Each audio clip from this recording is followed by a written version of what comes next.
Daniel Brooks stood in the hospital corridor at 11:47 p.m., his hands shaking as he stared at his grandmother's final request written on a crumpled napkin. See you married before I go under the knife. He had 11 hours. No girlfriend. No prospects. No plan. Just a desperate, impossible deadline, and the terrifying certainty that if he failed, the woman who raised him might close her eyes on that operating table believing he'd die alone. What happened next would either save his family or destroy the fragile life he'd built from nothing. If you're watching from anywhere in the world, drop your city in the comments below and hit that like button. I want to see how far Daniel's story travels. Trust me, you won't believe where this goes. The fluorescent lights in Boston General Hospital's ICU wing hummed with the kind of relentless buzzing that turned minutes into hours. Daniel Brooks sat in a plastic chair that had molded itself to the shapes of 1,000 other desperate people. His 6-year-old daughter, Emma, asleep against his shoulder, her unicorn backpack still strapped to her small frame. His phone showed 11:52 p.m. In exactly 8 hours and 8 minutes, his grandmother, Evelyn Brooks, would be wheeled into surgery for a procedure that carried, in the surgeon's carefully neutral words, significant complications. Daniel was 32 years old, though the mirror lately suggested otherwise. The gray threading through his dark hair had appeared sometime after his wife Claire died 3 years ago, and the permanent shadows under his eyes had settled in around the same time Emma started asking why Mommy wasn't coming home. He worked as a logistics coordinator at a mid-sized shipping company, a job that paid enough for their small apartment in Dorchester, and occasionally, if he skipped lunch for a week, a trip to the Children's Museum. Life had narrowed to a tunnel. Wake up, drop Emma at school, work, pick Emma up, dinner, homework, bedtime, collapse, repeat. Evelyn had been the scaffolding holding that tunnel together.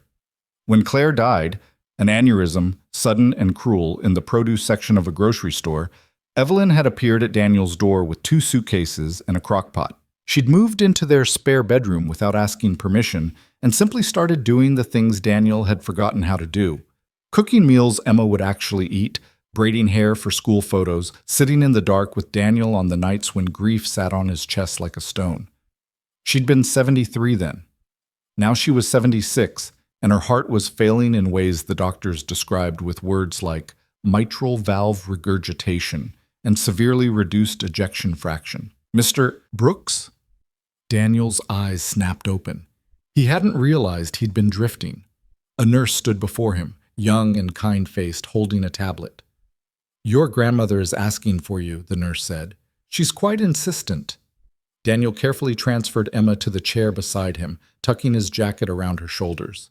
She mumbled something about strawberries and didn't wake. He followed the nurse through the antiseptic corridors to room 347, where Evelyn sat propped against a mountain of pillows, an oxygen cannula in her nose, and an expression of pure determination on her face. There's my boy, she said, her voice raspy but strong. Close the door. Daniel obeyed, then pulled a chair close to her bed. Gran, you should be resting. I'll rest when I'm dead, which according to Dr. Morrison might be tomorrow if this valve doesn't cooperate. She waved a dismissive hand. I need to talk to you about something important. Gran, hush! Evelyn fixed him with the look that had terrified him into good behavior as a child. I've been thinking about what happens after tomorrow. If things go well, wonderful. If they don't?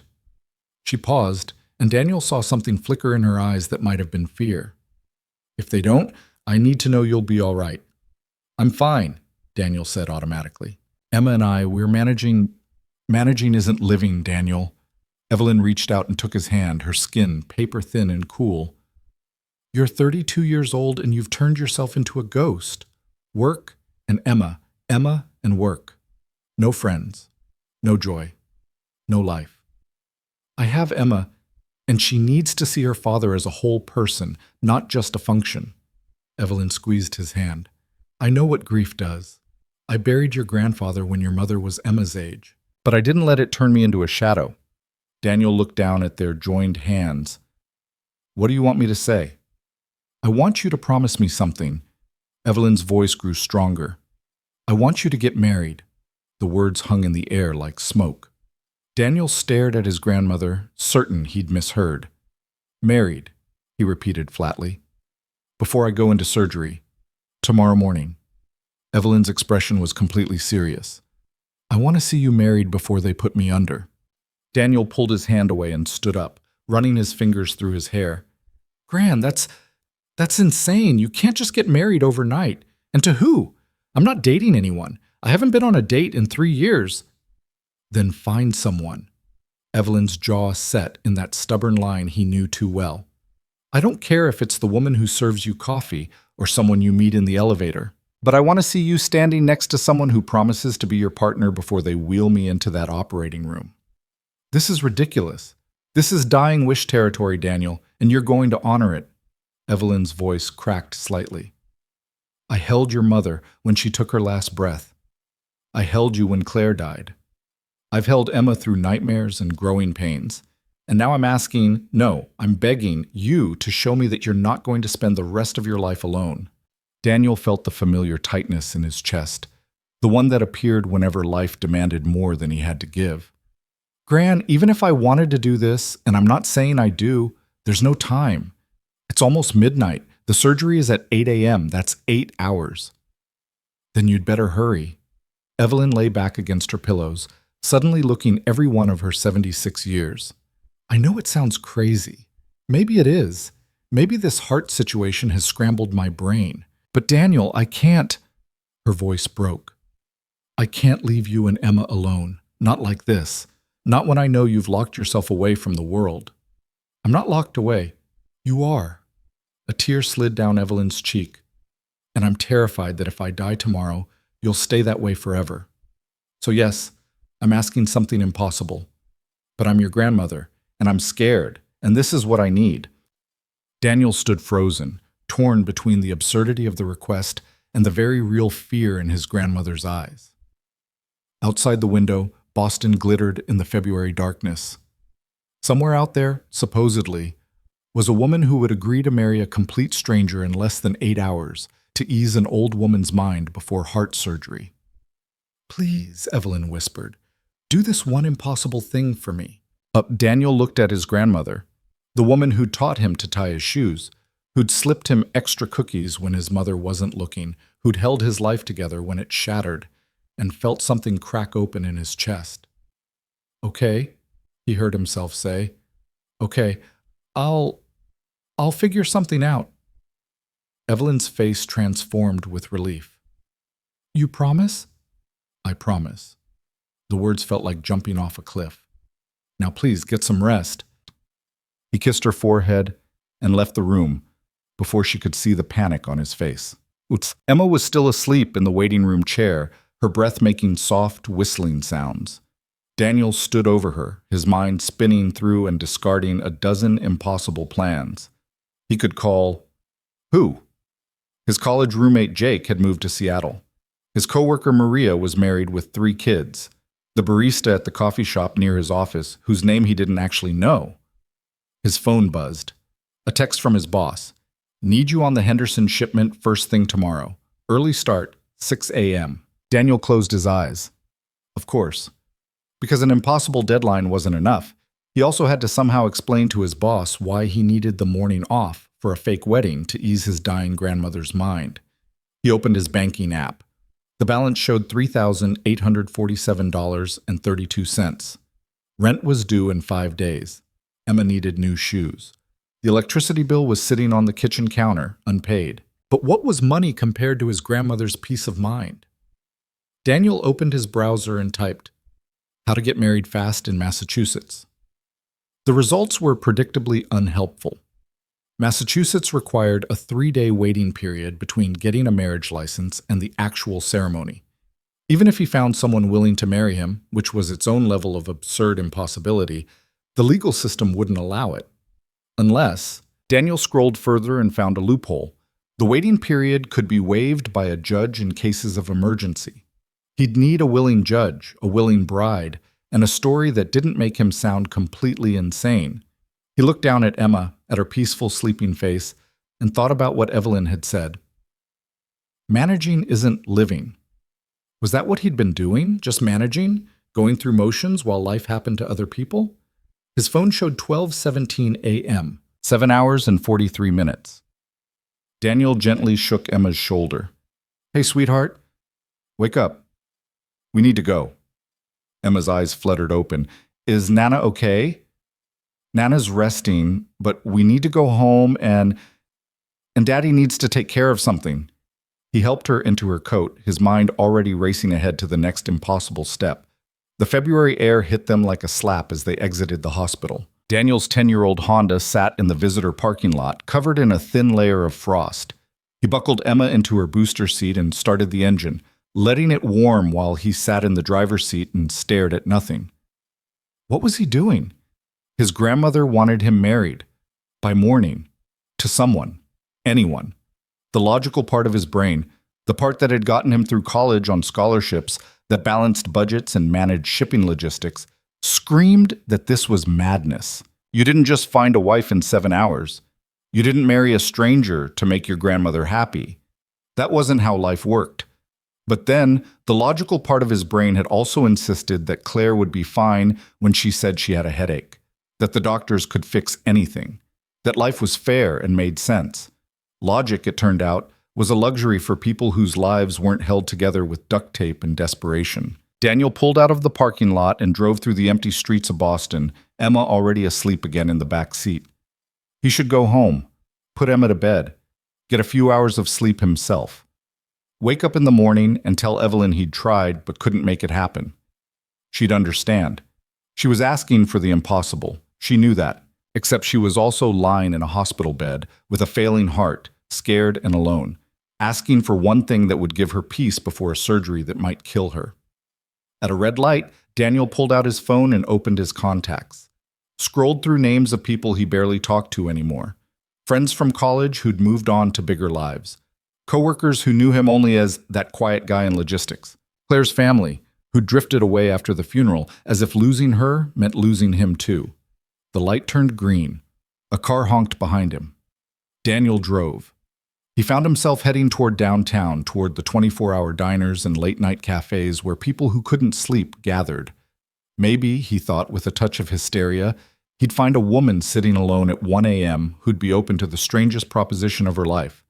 "Hi, I'm Daniel. Want to get married in 6 hours? I can pay you." He nearly laughed. Then he nearly cried. The streets of Boston at night were a different world, quieter, stranger, full of people living lives that didn't fit into daylight hours. Daniel drove past the Common, past the late-night food trucks, past couples stumbling home from bars and lone figures walking with purpose toward destinations he couldn't imagine.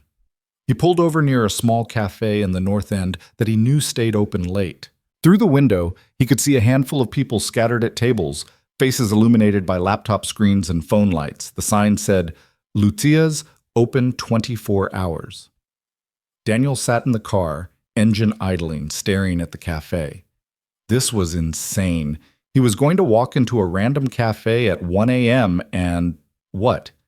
Ask every woman there if she wanted to earn $5,000 for pretending to be his wife for a day? He checked his bank balance again. If he offered $5,000, he'd be left with negative numbers after rent. But he could put it on a credit card. Deal with the consequences later. Everything was later. Everything was tomorrow. Tonight was just about getting through. Daniel turned off the engine and sat in the cold car, watching his breath fog the windshield. Emma slept peacefully in the back seat, trust absolute even in sleep. She trusted him to take care of things, to make everything work out. He'd been telling himself for 3 years that he was doing fine, that managing was enough, that Emma didn't need more than a present parent and regular meals and bedtime stories. But Evelyn was right. Emma was watching him turn into someone who'd given up on unexpected joy, on possibility, on the kind of love that didn't make sense but happened anyway. Claire used to make fun of him for being too logical.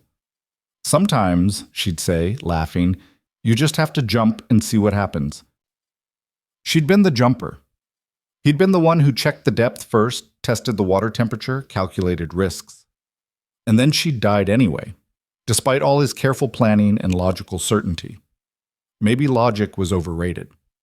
Daniel opened the car door, checked that Emma was still sleeping peacefully, locked the doors, and walked toward Lucia's cafe with absolutely no plan except desperation and 7 hours until the impossible deadline. The cafe smelled like espresso and cinnamon, warm and inviting after the February cold. A tired-looking barista looked up from wiping down the counter and gave Daniel a small nod. 3 people sat scattered at different tables.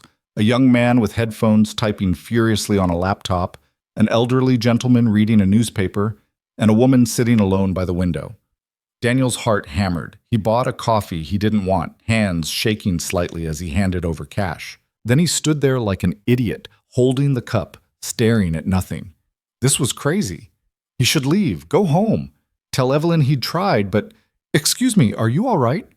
Daniel turned. The woman from the window table stood beside him, close enough that he could see the concern in her eyes. She was maybe 30, with light brown hair pulled back in a simple ponytail, wearing jeans and a gray sweater that suggested comfort over fashion. Pretty in an understated way that might have been easy to overlook in a crowd. But her eyes were sharp, intelligent, studying him with the kind of attention that made Daniel suddenly aware of how he must look. Rumpled, exhausted, desperate. "I'm fine," Daniel said automatically. Then, because apparently the stress had broken his filter, "Actually, no, I'm not fine. I'm the opposite of fine." The woman's expression shifted to something between amusement and caution. "Okay. Do you need me to call someone?" "I need—" Daniel stopped. What did he need? A miracle, a time machine, a different life. "I need to ask you something completely insane." "I'm listening." Daniel looked around the cafe. The barista was in the back. The other customers were absorbed in their own worlds. It was just him and this stranger and the most ridiculous idea of his life. "My grandmother's having heart surgery in 7 hours," he said, the words tumbling out. "She asked me, actually she begged me, to get married before she goes under. She thinks I'm too alone, that I need someone. And she's probably right, but that's not the point. The point is I have 7 hours and no prospects, and I just—" He stopped, realizing how he sounded, completely unhinged. The woman tilted her head. "You want me to marry you?" It wasn't a question. Daniel almost laughed at the absurdity. "I want to hire you," he said, lowering his voice. $5,000. One day. We get married. There's a legal loophole. We can get the waiting period waived. We have lunch with my family, convince my grandmother it's real, and then tomorrow we get it annulled. Clean break. You walk away $5,000 richer, I get my grandmother's peace of mind." The woman stared at him. Then, impossibly, she smiled. "That's the craziest thing I've heard in months," she said. "I love it." Daniel blinked. "You... what?" "I'm in." She stuck out her hand. Sophie Lane, apparently your wife-to-be." Daniel shook her hand automatically, his brain struggling to catch up. "You're serious?" "Completely." Sophie's smile widened. "I was sitting here contemplating whether my life had gotten too predictable. I think you just answered that question. I haven't even told you the full plan. You don't need to. Dying grandmother, fake wedding, family lunch, everyone happy, annulment tomorrow. Did I miss anything?" Daniel stared at this stranger, this woman who just agreed to the most insane proposition with the ease of someone accepting an offer of coffee. "Why would you do this?" Something flickered in Sophie's expression, too quick to read. "Let's just say I appreciate grand gestures born from desperation. Plus, $5,000 is nothing to sneeze at." She pulled out a chair at her table. "Sit. We should probably know basic facts about each other if we're getting married in—" She checked her watch. 6 hours and 43 minutes. Daniel sat, feeling like he'd stepped into an alternate reality. This is actually happening. Apparently so. Sophie pulled out her phone. "Okay, logistics first. We need a judge willing to waive the waiting period. I know someone who might help." "You know a judge?" "I know a lot of people." Sophie was already typing. "What's your full name?" "Daniel James Brooks. I'm 32. I work in logistics. I have a 6-year-old daughter named Emma. I live in Dorchester. I've been widowed for 3 years." The facts felt strange, reduced to bare bones. Sophie's fingers paused on her phone screen. "I'm sorry. About your wife?" "Thanks." Daniel took a breath. "What about you?" "Sophie Marie Lane, 30 years old. I work in hospitality. No kids, never married." She looked up, meeting his eyes. "I promise I'm not a serial killer or con artist if that's what you're worried about." The thought had crossed my mind. "Fair." Sophie's phone buzzed. She read the message and smiled. Okay, Judge Morrison can see us at 6 a.m. for the license waiver. One of his clerks owes me a favor. Daniel felt dizzy. This is moving very fast. You're the one with the 7-hour deadline. Sophie's expression softened slightly. Look, I get that this is insane. If you want to back out, no. The word came out sharper than intended. No, I need to do this for my grandmother. Then we do it. Sophie stood up. Where's your daughter now? Asleep in my car. Then let's get her home and get you some rest. You look like you're about to fall over. Sophie gathered her things, a sleek laptop, a designer purse that looked expensive even to Daniel's untrained eye. We'll meet at the courthouse at 5:45 a.m., Judge Morrison's chambers. Daniel stood on shaky legs. I can't believe you're actually doing this. Sophie paused at the door, something unreadable in her expression. Sometimes the best decisions are the ones that don't make sense. My car's around the corner. Follow me. I'll make sure you get home safe. They walked out into the February night, and Daniel felt like he was dreaming. This didn't happen in real life. Strangers didn't agree to marry you in cafes at 1 a.m. But here was Sophie, walking toward a black car that looked far too nice for someone who worked in hospitality, turning to wait for him with a patient expression. Thank you, Daniel said, because what else could he say? Don't thank me yet, Sophie replied. We still have to convince your family this is real. She drove a sleek black Mercedes that probably cost more than Daniel made in 2 years. He followed her through the quiet streets back to his apartment building in Dorchester, hyper-aware of the contrast between her car and his aging Honda, between her casual confidence and his barely contained panic. Sophie waited while he unbuckled Emma and carried her up the 3 flights to their apartment. She followed without being asked, and Daniel was too tired to question it. Nice place, Sophie said, looking around the small 2-bedroom apartment that Daniel had tried to make into a home. Emma's drawings covered the refrigerator. Books spilled from makeshift shelves. It was clean but cluttered, lived in, real. It's small, Daniel said defensively, laying Emma on her bed and pulling off her shoes. It's loved. Sophie stood in the doorway of Emma's room, watching as Daniel tucked his daughter in. That matters more.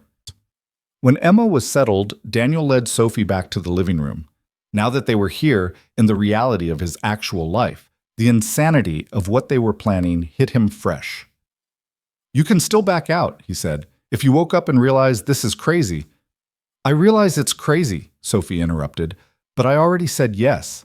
I don't back out of commitments. She pulled a business card from her purse and handed it to him.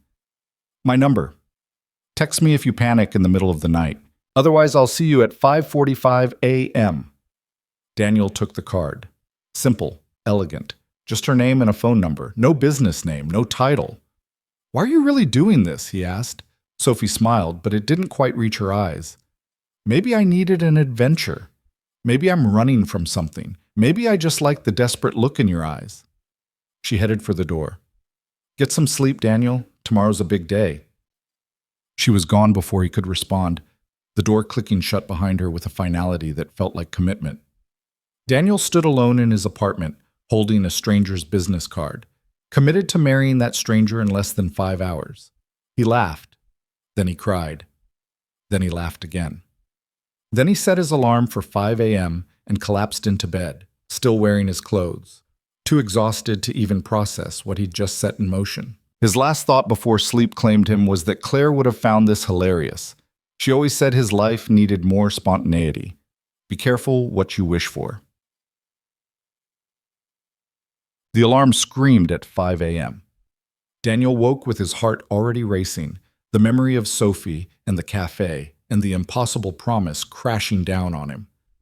For one blessed second, he thought it might have been a dream. Then he saw the business card on his nightstand. Sophie Lane. Real. Waiting at a courthouse. He was getting married in an hour. Daniel moved on autopilot. Shower, shave, the only suit he owned that still fit.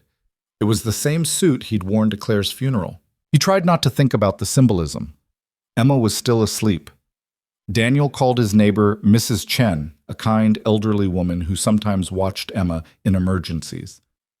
I need a huge favor, he said when she answered, voice groggy. Can you watch Emma this morning? I have to, I have an emergency. Of course, dear, bring her over. Daniel carried his sleeping daughter across the hall, whispering promises that he'd explain everything later. Mrs. Chen asked no questions, just took Emma with the patient kindness of someone who'd seen enough of life to know some things couldn't be explained at 5 a.m. The drive to the courthouse was surreal. Boston was just waking up, the sky that pale gray that meant snow might be coming. Daniel's hands shook on the steering wheel. He was getting married to a stranger for $5,000 and his grandmother's peace of mind. The courthouse loomed ahead, all concrete and authority. Daniel parked and sat in the car, breathing too fast. His phone buzzed. A text from an unknown number. Inside. 3rd floor. Don't be late. As Daniel got out of the car and walked toward the building like a man heading for the gallows. Except the gallows was apparently a wedding, and he'd chosen this himself, and could someone please explain how his life had become a romantic comedy, written by someone on hallucinogens? Sophie was waiting inside, and Daniel almost didn't recognize her. She'd transformed. Gone were the jeans and casual sweater. She wore a simple cream-colored dress that probably cost more than Daniel's rent, her hair down and styled, subtle makeup that made her features striking rather than merely pretty. She looked like someone who belonged in magazines, not cafes at 1 a.m. "You clean up nice," she said, looking him over with an appraising eye. "You look—" Daniel struggled for words. "Different. First impressions matter." Though Sophie linked her arm through his with easy confidence. "Ready to get married?" "Not even remotely." "Perfect. Neither am I." She smiled, and despite everything, Daniel felt something loosen in his chest. "Come on. Judge Morrison's waiting." They rode the elevator in silence. Daniel was acutely aware of Sophie's presence beside him, the faint scent of her perfume, the surreal reality that this woman, this stranger, was about to become his wife. "You can still run," Sophie said quietly. "So can you." "True." She looked at him, something unreadable in her expression. "But we're both here. So I guess we're both crazy." The elevator doors opened onto the 3rd floor. A clerk waited outside chambers, professional and discreet. "Miss Lane, Mr. Brooks, Judge Morrison is ready for you." Judge Morrison was a stern-looking man in his 60s who studied them both with obvious skepticism. "Miss Lane, you're calling in quite the favor." "I wouldn't ask if it weren't important." Sophie's voice carried an authority that made Daniel look at her sharply.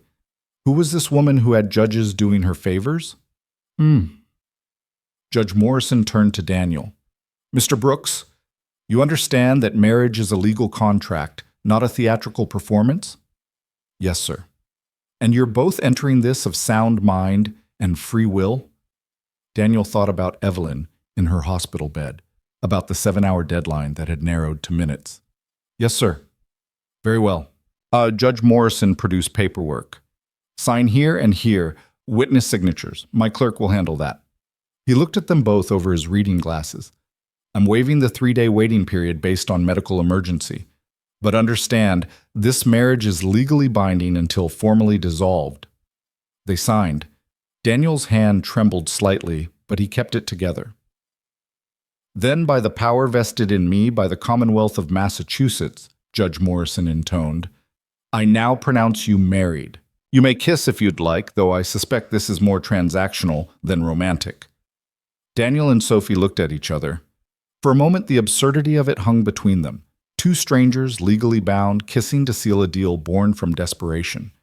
Then Sophie smiled, stepped close, and kissed him. It was brief, professional, meaningless. Except Daniel felt it all the way to his bones. They pulled apart. Sophie's expression was unreadable. "Congratulations," Judge Morrison said dryly. "Try not to make me regret this." They were married, legally, actually married. Daniel walked out of the courthouse in a daze, a marriage certificate in his hand and a stranger, a wife, beside him. "Well," Sophie said brightly, "that's done. Now we just have to convince your family. What's the plan?" Daniel checked his watch. 6:47 a.m. The surgery was at 8 a.m. "We go to the hospital," he said. Tell my grandmother the news. Have a quick family lunch after her surgery. Then," he trailed off. "Then we see what happens," Sophie finished. She squeezed his arm gently. One step at a time, Daniel. We got this far. They drove to the hospital in separate cars, Sophie following in her Mercedes, Daniel leading in his beat-up Honda. The contrast felt symbolic of everything wrong with this plan. At the hospital, Emma was waiting with Mrs. Chen in the waiting room, awake now and confused. "Daddy, where were you?" Daniel knelt down to Emma's level. "I had to take care of something for Nana, but I need to tell you something important." He took a breath. "Emma, this is Sophie. Sophie and I got married this morning." Emma's eyes went wide. She looked at Sophie, then back at Daniel. "Married? Like Nana wanted?" "Exactly like Nana wanted." Emma studied Sophie with a 6-year-old's brutal honesty. "Are you going to be my mom?" The question hit Daniel like a punch. He started to interrupt, to explain it was complicated, but Sophie knelt down too, meeting Emma at eye level. "I'm going to be your friend," Sophie said gently, "and I promise to be good to your dad and to you. Is that okay?" Emma considered this gravely, then nodded. "Okay. Do you like unicorns?" "I love unicorns." "Then you can come to my birthday party. It's unicorn-themed." I wouldn't miss it," Sophie said, and Daniel saw something genuine in her smile. They went up to Evelyn's room together, this instant, impossible family. Daniel's heart hammered as he knocked on the door. "Come in," Evelyn's voice called, weak but alert. Daniel entered with Sophie's hand in his and Emma bouncing beside them. Evelyn looked up from her bed, oxygen still in place, and her expression cycled through surprise, disbelief, and finally, joy. "Gran," Daniel said, "I want you to meet someone. This is Sophie, my wife. We got married this morning." For a long moment, Evelyn just stared. Then tears spilled down her cheeks. "You did it," she whispered. "You actually did it." Sophie stepped forward, still holding Daniel's hand, and somehow it felt real. "It's an honor to meet you, Mrs. Brooks. Daniel's told me how important you are to him." Evelyn studied Sophie with sharp eyes that saw too much. "How did you two meet?" Sophie didn't hesitate. "A cafe, late at night. He looked lost. I looked lonely. We started talking, and..." She glanced at Daniel, and the look she gave him held enough warmth that even Daniel almost believed it. "Sometimes you just know. Sometimes you do," Evelyn agreed softly. She reached out and took both their hands. "Thank you, both of you, for giving me this gift." The surgery team arrived then, efficient and professional, wheeling Evelyn away with promises of updates. Daniel watched her go, his fake wife beside him and his daughter holding his hand, and felt the weight of what he'd done settle fully onto his shoulders. He'd gotten married, actually married, to make his grandmother happy. And now he had to figure out how to untangle this mess without breaking the heart of the woman who'd just thanked him with tears in her eyes. Sophie squeezed his hand. "She's strong. She'll make it through." "How do you know?" "Because she raised you," Sophie said simply. "And you're still standing despite everything. That kind of strength runs in families." They waited. Hours crawled by. Emma fell asleep again, this time with her head on Sophie's lap. Sophie stroked the little girl's hair absently, staring at nothing, and Daniel wondered what she was thinking, who she really was beneath the stranger who'd agreed to this insanity. "Why did you really say yes?" he asked quietly. Sophie was silent for a long moment. "Would you believe me if I said I don't know?" "No." She smiled slightly. "Smart man." She looked down at Emma. "Maybe I was curious. Maybe I was bored. Maybe I saw something in you that reminded me of..." She stopped. "It doesn't matter. I said yes, we're here. That's what counts." At 11:47 a.m., exactly 12 hours after Evelyn had first made her impossible request, the surgeon emerged. "The surgery went well," he said, and Daniel felt his knees go weak with relief. "She's in recovery, strong woman. She should be awake in a few hours." Daniel sank into a chair, hands shaking. Sophie sat beside him, her hand finding his automatically. "She made it," Daniel whispered. "She made it," Sophie agreed. And for the first time since this started, Daniel let himself breathe. The relief that flooded through Daniel as the surgeon walked away was so intense it left him lightheaded. Sophie's hand was still in his, warm and steady, and he realized he'd been gripping it hard enough to hurt. He loosened his hold, but she didn't pull away. "Sorry," he muttered. "Don't be." Sophie's voice was soft. "That's what spouses are for, right? Holding on during the scary parts." The word spouse hit Daniel with fresh unreality. 12 hours ago, he'd been a single father barely holding his life together. Now he sat in a hospital waiting room with a wife he'd known for less than a day and a marriage certificate that felt like a grenade with the pin pulled. Emma stirred in Sophie's lap, blinking awake with the confusion of a child who'd slept through crisis. "Is Nana okay?" "Nana's going to be fine," Daniel said, and saying it out loud made it feel true. "The surgery went well. Can we see her?" "Soon, sweetheart. She needs to rest first." Daniel looked at his watch. Nearly noon. The entire morning had vanished into waiting and worry. "Are you hungry?" Emma nodded enthusiastically, her 6-year-old resilience already bouncing back. She looked up at Sophie with bright curiosity. "Are you hungry too? Daddy makes really good grilled cheese." Sophie smiled, something genuine breaking through her composed exterior. "I love grilled cheese." "Then you should come to our house." Emma scrambled off Sophie's lap with the boundless energy of children who'd just been given permission to move. "We can show you my room and my stuffed animals and my drawings and—" "Emma, slow down!" Daniel caught his daughter before she could launch into a full tour itinerary. "Sophie might have other plans." "Actually, I don't." Sophie stood, smoothing her dress. "And I'd love to see your home. Unless you'd rather I disappear until the family lunch." There was a question beneath the question, Daniel realized. An offering of space if he needed it. But looking at Emma's excited face and thinking about the empty apartment waiting for them, he found himself shaking his head. "Come over," he said. "It's the least I can do after you saved my life this morning." "I think we saved each other," Sophie replied quietly. They drove back to Dorchester in convoy again, Sophie's Mercedes looking even more out of place in the afternoon light, against the working-class neighborhood. Daniel parked and felt a wave of self-consciousness as Sophie pulled in behind him. His apartment building was old, the paint peeling in places, nothing like whatever world Sophie clearly came from based on her car alone. But Sophie climbed out of her Mercedes with no visible judgment, just followed Emma's enthusiastic chatter up the 3 flights of stairs to their apartment. "Welcome to Casa Brooks," Daniel said, unlocking the door. "It's not much, but it's perfect," Sophie interrupted, and the way she said it made Daniel look at her sharply. She was gazing around the small living room with something that looked almost wistful. "It feels like a real home." Emma immediately grabbed Sophie's hand. "Come see my room. I have 47 stuffed animals. Well, 46 because Mr. Whiskers lost an eye and Daddy says we need to fix him, but we haven't yet." Sophie let herself be dragged down the hallway, and Daniel stood alone in the kitchen, trying to process the surreal image of this elegant stranger admiring his daughter's collection of slightly worn stuffed animals. He made grilled cheese on autopilot, the familiar rhythm of butter and bread and cheese grounding him. Through the wall, he could hear Emma's bright chatter and Sophie's lower responses, patient and engaged. When had Emma last had this? A woman's attention that wasn't just Mrs. Chen's grandmotherly kindness or a teacher's professional care.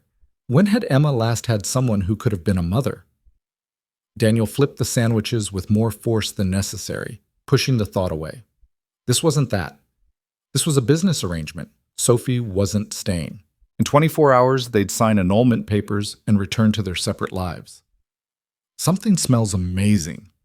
Daniel turned to find Sophie in the kitchen doorway, Emma beside her holding a stuffed unicorn. In the afternoon light streaming through the window, Sophie looked softer somehow, more real. She'd kicked off her heels, expensive shoes now sitting by the door, and stood in bare feet on his kitchen floor. "Just grilled cheese," Daniel said. "Nothing fancy." "Fancy is overrated." Sophie moved to help without being asked, finding plates in the cabinet as if she'd been doing it for years. "Emma was just telling me about her school project. Something about the solar system?" "I'm building Venus," Emma announced proudly. "It's the hottest planet because it has a really thick atmosphere that traps heat, like a blanket made of poison gas." Sophie laughed, genuine and surprised. "That's the best description of Venus I've ever heard."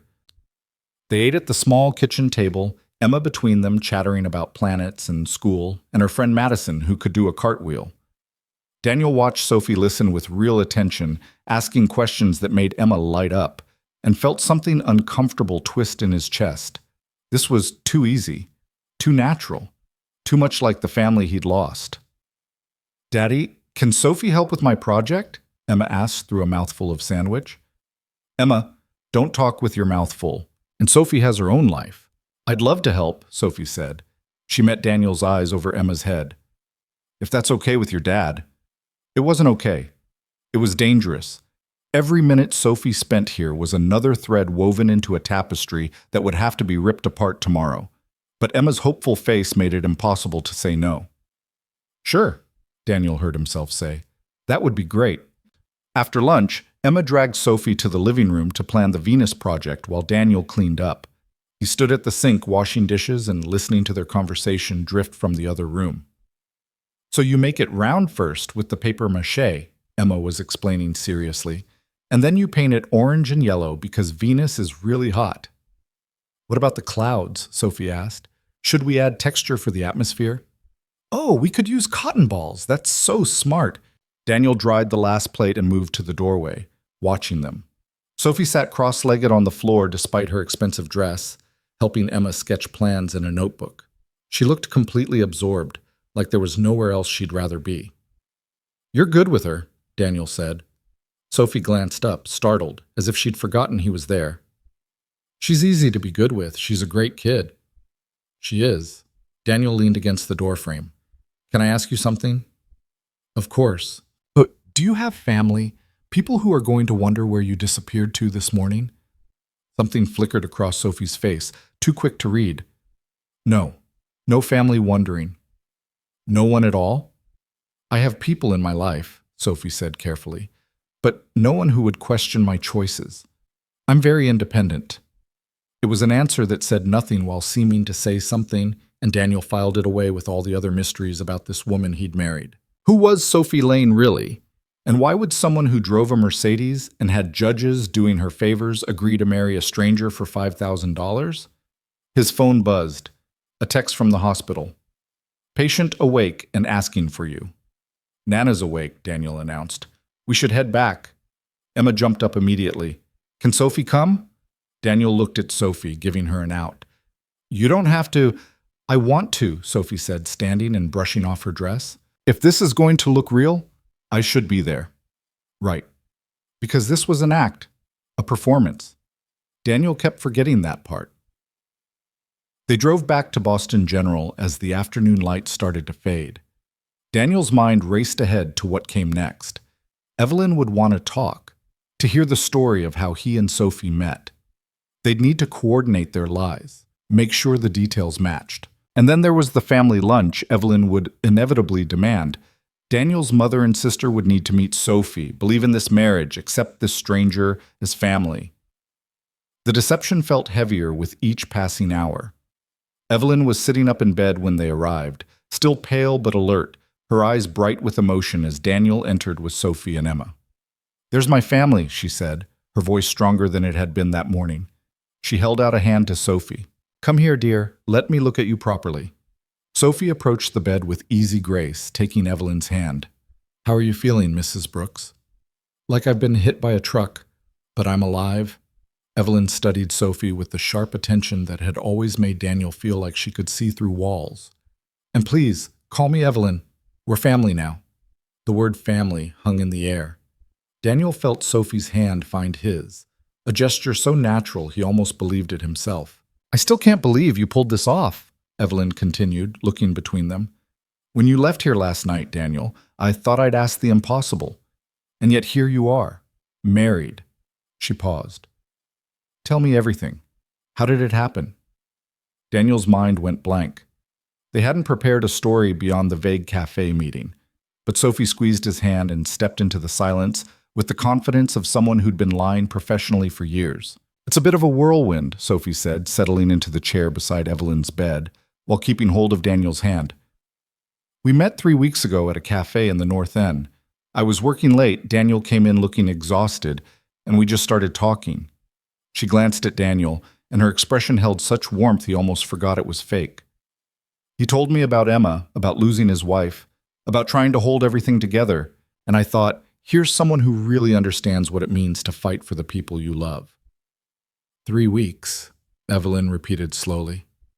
That's very fast. I know. Sophie's voice dropped, becoming more intimate. But sometimes you just know, don't you? When you meet someone who sees you, really sees you, for who you are, not who you're supposed to be. Looked at Daniel again, and he saw something flicker in her eyes that might have been real emotion breaking through the performance. Daniel never asked what I did for a living or where I came from. He just talked to me like I was a person worth knowing. That's rare. It was a beautiful lie, made more dangerous by the thread of truth running through it. Daniel had talked to her like a person. He'd been too desperate to play games or make assumptions. And you proposed this morning? Evelyn pressed. Before the surgery? I did, Daniel said, finding his voice. He sat on the arm of Sophie's chair, their joined hands visible. When you asked me to get married, Gran, I realized you were right. I've been sleepwalking through life, and Sophie... He looked down at her, improvising wildly. Sophie woke me up. So this morning I asked her to marry me. She said yes, and we decided not to wait. Just like that. Evelyn's tone was neutral, impossible to read. Just like that, Sophie confirmed. Sometimes the best decisions are the ones that don't make sense on paper. They just feel right in your heart. Emma, who'd been quietly playing with her unicorn in the corner, suddenly piped up. Sophie's going to help me build Venus, the planet, not the goddess, though they're both named after the same thing. The non sequitur broke the tension. Evelyn laughed, wincing slightly as it pulled at her incision. Is she now? That's wonderful, sweetheart. She turned her attention back to Sophie. You're good with children? I'm learning, Sophie said honestly. Emma's an excellent teacher. Evelyn closed her eyes briefly, and Daniel saw exhaustion catching up with her. I'm so happy you found each other, truly. But I'm afraid I need to rest now. They said their goodbyes and filed out into the hallway. Daniel's heart was pounding. Had Evelyn believed them? Or had she seen through the whole charade? That went well, Sophie murmured as they walked toward the elevator. Did it? She's sharp. She might know we're lying. Then she's choosing to believe the lie because it makes her happy, Sophie said. Sometimes that's enough. Was it? Daniel wasn't sure anymore. This had started as a simple transaction, fake wedding, fake lunch, fake happiness for a dying woman, but nothing about it felt simple now. His phone rang. His mother. Daniel closed his eyes briefly before answering. Hi, Mom. Daniel, I just spoke to the hospital. Evelyn's surgery went well, thank goodness, but she told me the most extraordinary thing. Did you really get married this morning? Yes? The word came out steadier than he felt. To someone none of us have met? It happened fast, Mom. I'm sorry you weren't there. I'm coming over tomorrow for lunch, his mother interrupted, her tone brooking no argument. Me and Patricia. We're meeting this woman you've apparently married without telling your own family. Evelyn's already arranged for hospital food to be delivered to her room. We're all eating together at 1 p.m. Daniel looked at Sophie, who was watching him with raised eyebrows. Tomorrow at 1 p.m. Got it. And Daniel? This better not be one of your impulsive mistakes. She hung up before he could respond. Daniel lowered the phone and met Sophie's questioning gaze. Family lunch tomorrow. My mother and sister want to meet you. The plot thickens, Sophie said lightly. I assume they'll be less easy to fool than your grandmother? My mother can smell a lie at 50 paces, and my sister Patricia is a lawyer, so yes, this should be terrifying. Sophie smiled, but it didn't reach her eyes. Then we'd better get our story straight, every detail. Because if we mess this up, your grandmother will know, and everything we did this morning becomes meaningless. She was right, of course, but standing in that hospital corridor with his daughter holding his hand and his fake wife watching him with unreadable eyes, Daniel felt the full weight of what he'd done crash down on him. He'd lied to his dying grandmother. He'd involved his daughter in an elaborate deception. He'd legally bound himself to a stranger whose real last name he'd only learned that morning. And now he had to convince his entire family that this impossible, insane marriage was real. We need to talk, Daniel said. Really talk. About our story, our history, everything they might ask. Agreed, Sophie checked her watch. It's almost 4 p.m. Emma should probably have dinner and get to bed at a reasonable hour. Why don't I come back to your place? We can order food, put Emma down, and then spend the evening getting our lies straight. It made perfect sense. It was also the last thing Daniel wanted. More time with Sophie in his home, more moments of her fitting seamlessly into the life he'd built, more evidence that this fake marriage felt dangerously real. Okay, he said anyway. They picked up Chinese food on the way home, Emma insisting that Sophie needed to try the dumplings from their favorite place. The evening took on a dreamlike quality as they ate at Daniel's small kitchen table, Emma chattering between bites about her day, Sophie asking questions with genuine interest, Daniel watching it all like an outsider to his own life. After dinner, Emma wanted to show Sophie her bedtime routine. Daniel stood in the doorway of the bathroom and watched Sophie help his daughter brush her teeth, both of them making silly faces in the mirror, and felt his chest tighten with longing for something he hadn't even known he was missing. "Story time," Emma announced, racing to her room. "I'll read tonight," Daniel said quickly, needing to reclaim some normalcy. "Sophie and I need to talk about grown-up stuff anyway." Emma's face fell slightly, but she nodded. "Okay. But Sophie, will you come say goodnight?" "Absolutely," Sophie promised. Daniel read Emma's current favorite, a book about a brave mouse, while Sophie waited in the living room. When he finished, Emma looked up at him with serious eyes. "Daddy? Is Sophie staying forever?" The question pierced him. "What makes you ask that?" "Because Nana said you needed someone, and Sophie seems nice, and I like having her here." Emma's voice got smaller. "Does that mean I'm forgetting Mommy?" Daniel pulled his daughter close, breathing in the strawberry scent of her shampoo. "You could never forget Mommy. She's always going to be part of us. Sophie is something different, okay?" "Okay." Emma hugged him tight. "I love you, Daddy." "I love you too, sweetheart. More than anything." He called Sophie in to say goodnight and watched as his daughter wrapped her arms around the stranger with complete trust. Sophie hugged her back gently, whispering something Daniel couldn't hear that made Emma giggle. When Emma was finally asleep, Daniel and Sophie reconvened in the living room. Sophie had made coffee without asking, found mugs in the cabinet as if she lived there. She handed him one and settled on the couch, curling her legs under her. "Okay," she said, "let's build a believable marriage. Where do we start?" "How we met. We said 3 weeks ago, cafe in North End. We need to pick a specific cafe in case they ask, and we need a reason you were there that late." Sophie thought for a moment. "Lucia's, the cafe where we actually met, and I was working late on a project, lost track of time, needed caffeine." "What kind of project? What do you actually do?" Sophie hesitated, and Daniel saw her weighing something. "I work in hospitality management, high-end hotels. I was working on a proposal for a new property." It felt like truth mixed with evasion, but Daniel didn't push. "Okay, and I was there because you couldn't sleep after putting Emma to bed. You were worried about your grandmother's health and needed to get out of your head for a while." That actually was true, Daniel realized. He had been worried about Evelyn for weeks before the surgery was scheduled. And we started talking about everything: life, loss, loneliness. "You told me about Claire. I told you about—" Sophie paused. "About feeling invisible. Like no one really saw me for who I was underneath the surface." "Is that true?" Daniel asked quietly. Sophie met his eyes. "Yes, that part's true." They spent the next 2 hours building their fiction.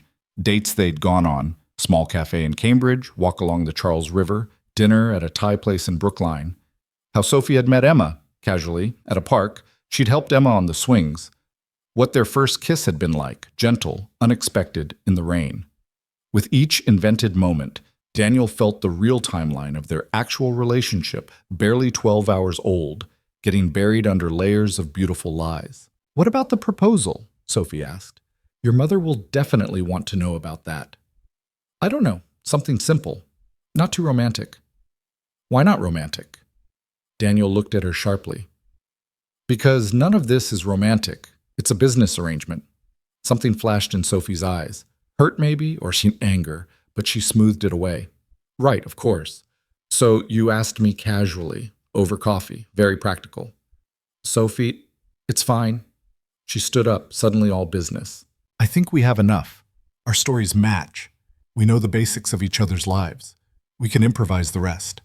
She moved toward the door, grabbing her expensive shoes. I should go. Big performance tomorrow. Wait. Daniel stood too, following her. Are you angry? No. Sophie turned and her expression was carefully neutral. I'm tired. It's been a long day. I agreed to play a part, and I'm playing it. But maybe we should both remember what this is and isn't. And what is it? A transaction, Sophie said softly. I give you a day of pretending. You give me $5,000 and whatever adventure comes with it. We both get what we need, and then we walk away. It should have been a relief to hear it stated so plainly. Instead, Daniel felt something sink in his chest. Right, he said. Of course. Sophie opened the door, then paused. When she looked back, her expression had softened slightly. For what it's worth, Daniel, I hope your grandmother gets better. And I hope you find someone real when this is over. Someone who actually deserves you. She left before he could respond, her footsteps echoing down the stairwell. Daniel stood alone in his apartment, surrounded by the evidence of the evening, 2 coffee mugs on the table, Emma's Venus Project sketches scattered on the floor, the lingering scent of Sophie's perfume in the air. A transaction. That's all this was. So why did it feel like he'd just lost something he'd never actually had? He cleaned up mechanically, putting mugs in the sink, gathering Emma's papers. His phone buzzed with a text from an unknown number. I'll pick you up tomorrow at 12:30. Wear something nice, but not too formal. And Daniel, we're going to pull this off. Trust me. S. Daniel stared at the message. Tomorrow they'd face his mother and sister, 2 people who knew him better than almost anyone. They'd have to sell the lie of their marriage with eye contact and casual touches, and 1,000 tiny intimacies that real couples built over years. He had less than 24 hours with Sophie, and somehow he had to make it look like a lifetime. Daniel went to bed but couldn't sleep. He lay in the dark and thought about Claire, about the real marriage he'd had, the one built on years of friendship before love, on shared dreams and inside jokes, and the kind of trust that only came from truly knowing someone. This thing with Sophie was the opposite of that. It was built on nothing but desperation and a chance meeting and lies upon lies.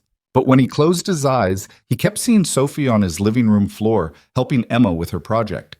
Sophie in his kitchen making coffee. Sophie hugging his daughter goodnight with genuine tenderness. He kept seeing all the ways she'd fit into his life like she'd always belonged there. And that terrified him more than anything, because in 24 hours, she'd be gone, and he'd have to explain to Emma why their new friend wasn't coming back. He'd have to face Evelyn's knowing eyes and pretend the marriage had been real, even as he signed annulment papers. He'd have to return to his life of managing and surviving and getting through each day. Sophie was right to draw the line, to remind him this was temporary. He just wished it didn't hurt quite so much to hear it. At some point near dawn, Daniel finally fell into restless sleep. He dreamed of cafes and wedding vows and a woman with secrets in her eyes who felt both like a stranger and like coming home. When his alarm went off at 7 a.m., he woke with a sense of impending doom. Today was the family lunch. Today they had to make everyone believe in their impossible marriage. Today everything he'd built on lies would either hold together or collapse entirely. Daniel got out of bed and started getting ready, trying not to think about how much he was already dreading the moment this would all be over. The morning crawled by with excruciating slowness. Daniel got Emma ready for school, made her breakfast, and tried to act normal while his stomach churned with anxiety. Every time he thought about the lunch ahead, his mother's penetrating questions, his sister's legal mind picking apart their story, Evelyn watching it all with those 2 knowing eyes, he felt like he might be sick. "Daddy, you're making weird faces," Emma observed over her cereal. "Am I?" Daniel forced a smile. "Sorry, sweetheart, just thinking." "About Sophie?" Everything was about Sophie now, apparently. "A little bit, yeah." "I like her," Emma said, matter-of-factly. "She's nice, and she smells good. Like flowers, but not too many flowers." Daniel couldn't help but laugh. "That's a very specific observation. Madison's mom wears too much perfume. It makes my nose hurt. Sophie's is just right." Emma took another bite of cereal. "Is she coming to pick me up from school?" "No, Mrs. Chen will get you today. Sophie and I have to go visit Nana." "Can I come?" "Not today, but tomorrow, okay?" Tomorrow, when this would all be over. When Sophie would be gone and Daniel would have to explain to his daughter why their new friend had disappeared as suddenly as she'd arrived. He dropped Emma at school and drove to work, trying to focus on the Henderson shipment his boss had mentioned. But the numbers on the screen blurred together, his mind already at the hospital, already facing the Inquisition. At 11:30, he gave up and told his supervisor he had a family emergency. It wasn't even a lie at this point. His entire life had become an emergency. Daniel went home and changed into his second-best shirt. The good one was still at the dry cleaners, and a pair of slacks that Claire had bought him years ago that still fit if he didn't breathe too deeply. He looked at himself in the mirror and saw a man playing dress-up, pretending to be someone whose life made sense. At exactly 12:30, his phone buzzed. Outside. Daniel grabbed his jacket and headed downstairs, his heart hammering. Sophie's Mercedes sat at the curb, sleek and expensive and completely out of place. But when Sophie emerged from the driver's side, Daniel forgot about the car entirely. She wore a soft blue dress that walked the perfect line between casual and elegant, her hair styled in loose waves, minimal jewelry that somehow looked more expensive than if she'd worn diamonds. She looked like someone who belonged in magazines, and yet when she smiled at him, there was something almost nervous in her expression. "You look terrified," she said. "I am terrified," Daniel admitted. "My mother is going to see right through this." "Then we'd better be convincing." Sophie closed the distance between them and straightened his collar, her fingers gentle against his neck. "Remember, we're in love. Crazy, impulsive, don't care what anyone thinks love. Can you sell that?" Could he? Daniel looked down at this woman he'd known for barely 36 hours and tried to imagine what loving her would look like. It wasn't as hard as it should have been.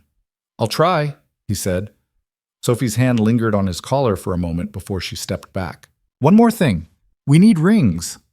"Rings?" "Wedding rings, Daniel. Your mother will notice if we don't have them." Sophie pulled a small velvet box from her purse. "I picked these up this morning. They're simple, nothing flashy. We can return them after." She opened the box to reveal 2 plain gold bands, elegant in their simplicity. Daniel stared at them, feeling the reality of what they were doing hit him fresh. These were wedding rings, symbols of commitment and forever and everything this fake marriage wasn't. Sophie took out the smaller band and held it up. "May I?" Daniel held out his hand, watching as she slid the ring onto his finger. It fit perfectly, warm metal against his skin, and suddenly he could barely breathe. The last time he'd worn a wedding ring, it had been in a church with Claire beside him and hope in his heart, and no idea how quickly everything could be taken away. "Your turn," Sophie said softly, holding out her hand. Daniel took the other ring with shaking fingers and slipped it onto Sophie's hand.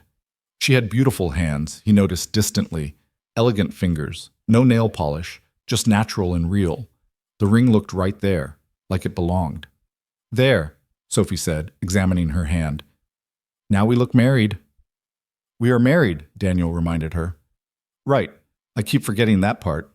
Sophie closed the ring box and tucked it back in her purse. "Ready to convince your family this is real?" "No, but let's go anyway." They drove to the hospital in Sophie's car, and Daniel was hyper-aware of everything. The expensive leather seats, the subtle classical music playing on the sound system, the way Sophie drove with confident ease through Boston traffic. This was her world, he realized, money and luxury and ease. What was she doing in his broken-down life, playing house with a widower and his 6-year-old daughter? "You're quiet," Sophie observed. "Just thinking." "About the lunch?" "About why you're really doing this." Daniel looked at her profile as she navigated a turn. "The $5,000 can't be the real reason. You drive a car that costs more than I make in a year, so why?" Sophie was quiet for a long moment. When she finally spoke, her voice was careful. "What if I told you I just wanted to help? I wouldn't believe you." "Fair." Sophie pulled into the hospital parking garage.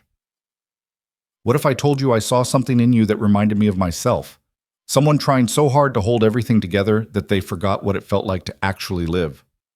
Is that true?" "Partially." Sophie turned off the engine and looked at him directly. "The full truth is complicated, Daniel, and I'm not sure you'd understand it even if I explained. So try me." Sophie shook her head. "Not today. Today we have a performance to give. Ask me again when this is over." "When this is over?" 24 hours from now, maybe less." The thought made Daniel's chest tight. They walked into the hospital side by side, Sophie's hand finding his naturally, and Daniel told himself it was just part of the act. The way her fingers laced through his, the way she matched his stride, the way she seemed to understand exactly how much pressure to apply. Comforting without being possessive. That was all just good acting. It had to be. Evelyn's hospital room had been transformed. Someone, probably his mother, had brought in flowers and a tablecloth for the wheeled tray table. Evelyn herself sat propped in bed looking tired but alert, while Daniel's mother Janet stood by the window examining a vase of lilies with the critical eye she applied to everything. "Daniel!" His mother turned and her gaze immediately fixed on Sophie with laser focus. And this must be the mysterious bride. "Mom, this is Sophie. Sophie, my mother Janet." Daniel felt Sophie's hand tighten slightly in his.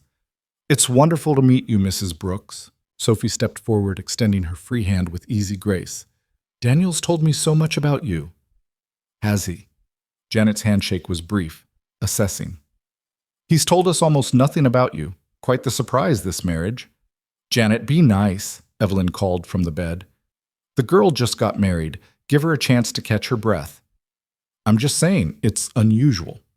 Janet's smile didn't reach her eyes. One doesn't typically meet their daughter-in-law for the first time after the wedding has already happened. "Mom," Daniel started, but Sophie squeezed his hand gently. "You're absolutely right, Mrs. Brooks. It is unusual." Sophie's tone was warm but firm. "And I'm sorry we didn't give you the chance to be involved. It happened so quickly, and with Evelyn's surgery, we just wanted to make sure she could be part of it."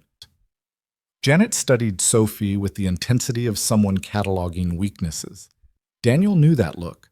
His mother was a high school principal, and she'd perfected the art of seeing through teenage lies. Adult lies probably weren't much harder. The door opened and Patricia walked in, Daniel's younger sister, all sharp angles and sharper intelligence. She wore a business suit despite it being Sunday, her dark hair pulled back in a severe bun. "Well, well," Patricia said, taking in the scene. "The prodigal brother and his surprise wife. This should be interesting." "Patricia, you're late," Janet said. "Deposition ran long. I came straight from the office." Patricia set down her briefcase and extended a hand to Sophie. "Patricia Brooks, corporate attorney. And you are?" "Sophie Lane. Wife, apparently." Sophie shook Patricia's hand with no visible intimidation. "It's nice to meet you." "Lane," Patricia repeated thoughtfully. "Not Brooks?" "I'm keeping my name professionally," Sophie said smoothly. "It's easier for work." "What is it you do?" "Hospitality management. High-end hotels." Sophie delivered the line they'd practiced, and Daniel watched his sister's eyes narrow slightly. "Which company?" "I work independently, mostly consulting." Sophie's smile never wavered. "Boring stuff, really. Nothing as interesting as corporate law." Patricia looked like she wanted to drill deeper, but the arrival of food interrupted her. Hospital staff wheeled in covered trays, and for a few minutes there was the distraction of setting up lunch around Evelyn's bed. Daniel found himself seated between Sophie and his mother, with Patricia across from them, and Evelyn presiding from her hospital bed like a queen holding court. The food was surprisingly good. The hospital had clearly made an effort for Evelyn's sake, but Daniel could barely taste it. He was too focused on the interrogation he knew was coming. "So," Janet said, cutting into her chicken with surgical precision. 3 weeks. That's how long you've known each other?" "A little over," Daniel confirmed. "And you decided marriage was appropriate after 3 weeks." It wasn't a question. Daniel felt Sophie's foot brush his under the table, a gentle reminder. "When you know, Sophie said.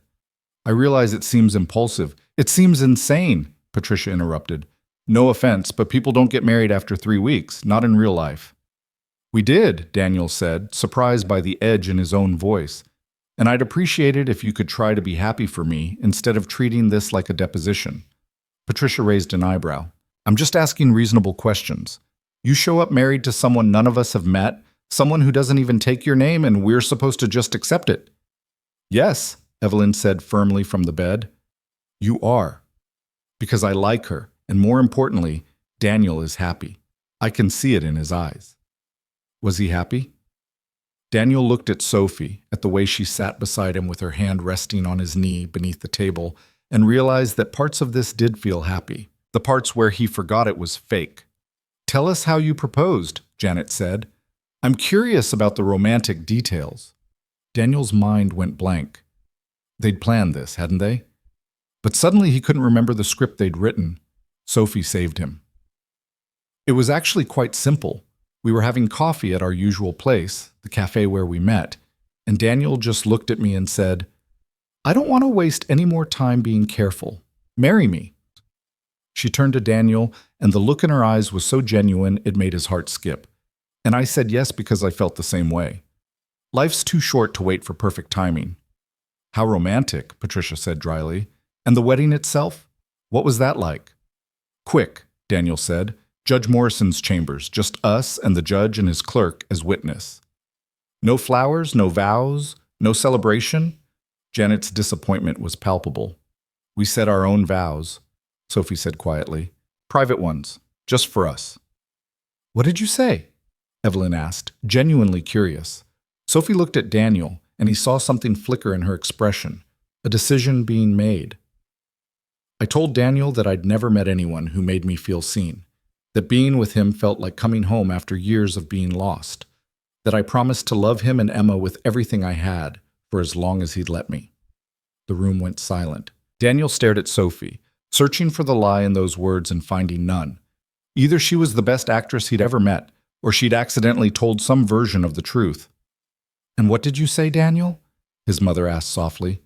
Daniel hadn't prepared for this, but looking at Sophie, at this woman who'd agreed to a crazy scheme and somehow made it feel real, the words came. I told her that I'd been sleepwalking through life since Claire died, that I'd forgotten what it felt like to want something just because it made me happy, not because it was practical or necessary. He took Sophie's hand, feeling the wedding ring against her finger. That she woke me up, and I wasn't going back to sleep. Sophie's eyes widened slightly, surprise breaking through her composure. They stared at each other, and Daniel wondered if they were still acting or if something else was happening in the space between performance and truth. Well, Patricia said finally, that's either the most romantic thing I've ever heard or the most elaborately constructed lie. Patricia, Evelyn snapped. Enough. I'm just saying, and I'm saying enough. Evelyn fixed her younger granddaughter with a stern look. Your brother is happy. His wife is lovely, and I would appreciate if my family could celebrate that instead of interrogating them like suspects. Patricia had the grace to look chastened. You're right. I'm sorry. She turned to Sophie. Welcome to the family, I guess. We're not always this hostile. Yes, you are, Daniel and Evelyn said simultaneously, and despite everything, everyone laughed. The tension broke slightly after that. They finished lunch with lighter conversation, Emma's school project, Patricia's upcoming trial, Janet's ongoing war with the school board over budget cuts. Sophie engaged with all of it naturally, asking intelligent questions, laughing at the right moments, fitting into the family dynamic as if she'd been part of it for years. Daniel watched her charm his mother with questions about teaching, watched her bond with Patricia over a shared hatred of incompetent middle management, watched her hold Evelyn's hand and promise to visit again soon. And he felt something dangerous growing in his chest, the hope that maybe this didn't have to end, that maybe Sophie could actually stay. It was a stupid hope. Sophie had a life, a job, a world that didn't include struggling logistics coordinators and their 6-year-olds. This was temporary, a favor, a transaction. But watching her laugh at one of Patricia's sarcastic comments, seeing the genuine warmth in her eyes as she talked to his family, Daniel couldn't help but wonder what it would be like if this were real. The lunch ended too soon. Janet hugged Daniel and whispered, She seems wonderful, but be careful, sweetheart. 3 weeks is nothing. Patricia was more direct. I looked her up online. There's almost nothing about Sophie Lane in hospitality management, which is weird, don't you think? Maybe she's private, Daniel said, though the comment unsettled him. Maybe. Patricia studied him. Just be smart, okay? I know you're lonely, but I'm fine, Daniel interrupted. Really? Patricia didn't look convinced, but she let it drop. When everyone had left, it was just Daniel, Sophie, and Evelyn in the quiet hospital room. Evelyn beckoned them closer. That was quite a performance, she said quietly. Daniel's blood ran cold. Gran, oh, hush, I'm not senile. Evelyn's eyes were sharp despite her exhaustion. I know something's not quite right here, but I also know that whatever's happening between you two, it's real enough to matter. What do you mean? Sophie asked carefully. I mean the way you look at each other, the way Daniel's actually laughing again, the way you held my hand and meant it when you promised to visit. Evelyn reached out and took both their hands. I don't know your whole story. Maybe I don't need to, but I see two people who found each other when they needed it most. That's worth something, even if it started unconventionally.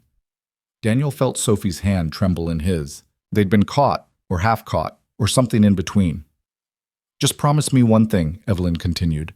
Whatever happens next, don't let fear make your decisions. Either of you. Life's too short for that. She closed her eyes, clearly exhausted, and a nurse appeared to shoo them out for Evelyn's afternoon rest. Daniel and Sophie walked to the elevator in silence. Neither spoke as they descended, as they walked through the parking garage, as they got into Sophie's car. Finally, as Sophie started the engine, Daniel said, "She knows." "Some of it," Sophie agreed, "not all of it." "Are you okay with that?" Sophie pulled out of the parking spot, her expression unreadable. "I don't know what I'm okay with anymore." They drove in silence for several minutes before Sophie spoke again. "The vows you said, in there, to your family. Did you mean any of it?" Daniel considered lying. It would be easier, safer. But Evelyn's words echoed in his head. "Don't let fear make your decisions." "Yes," he said. "I meant it. You did wake me up. I just don't know what to do with that." Sophie's hands tightened on the steering wheel. "Daniel, I know this is temporary. I know you're leaving tomorrow. I'm not asking for anything." Daniel stared out the window at Boston passing by. "I just wanted to be honest. For once in this whole mess. What if it didn't have to be temporary?" The question hung in the air like smoke. Daniel turned to look at Sophie, but her eyes were fixed on the road. "What are you saying?" "I'm saying—" Sophie stopped, seeming to wrestle with something. "I'm saying that Evelyn's surgery was supposed to be postponed, but then it wasn't.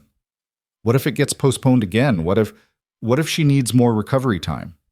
Are you suggesting we keep pretending? I'm suggesting we don't make any decisions right now." Sophie pulled up in front of Daniel's building. "Let's just see what happens, day by day." It was a terrible idea.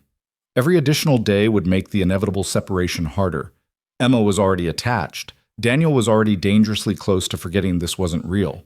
But when Sophie looked at him with those unreadable eyes, Daniel found himself nodding.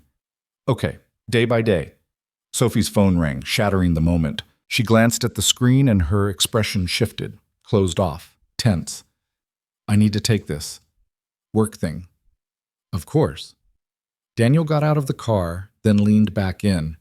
"Thank you, for today, for all of it." "We're not done yet," Sophie said. Then she answered the phone with a crisp, "This is Sophie," that sounded nothing like the woman who'd just been holding his hand at lunch. Daniel closed the door and watched her drive away, already talking in low, urgent tones to whoever was on the other end.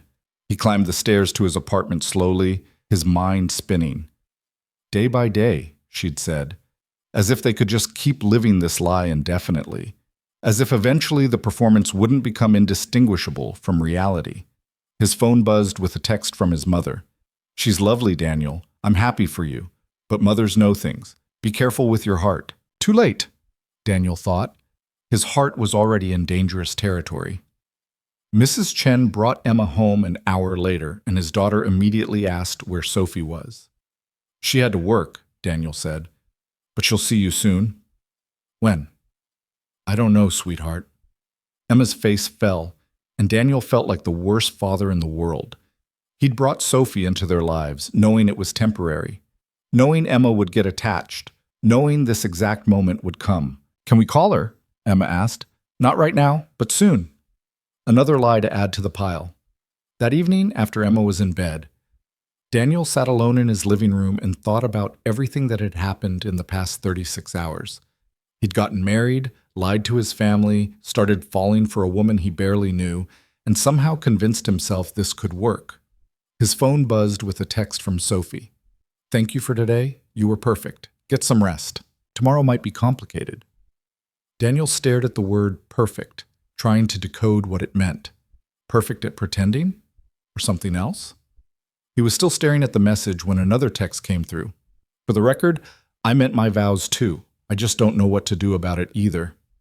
Daniel's heart stuttered. He typed and deleted 3 different responses before settling on, "Then I guess we figure it out together." 3 dots appeared, then disappeared, then appeared again. Finally, together. I like that word. Daniel smiled despite everything. Then another text arrived. FYI. Evelyn's doctor called me.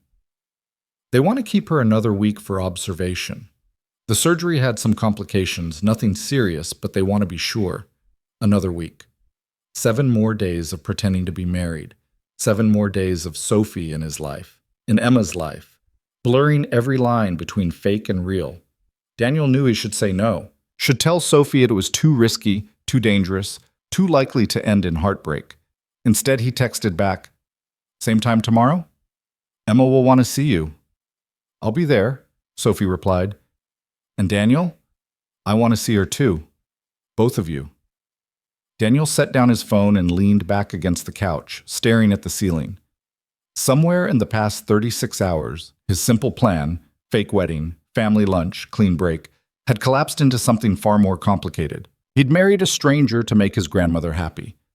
But somewhere along the way, that stranger had started feeling less strange, started feeling like someone he could imagine beside him not just for a week, but for something longer. It was foolish and reckless and probably doomed.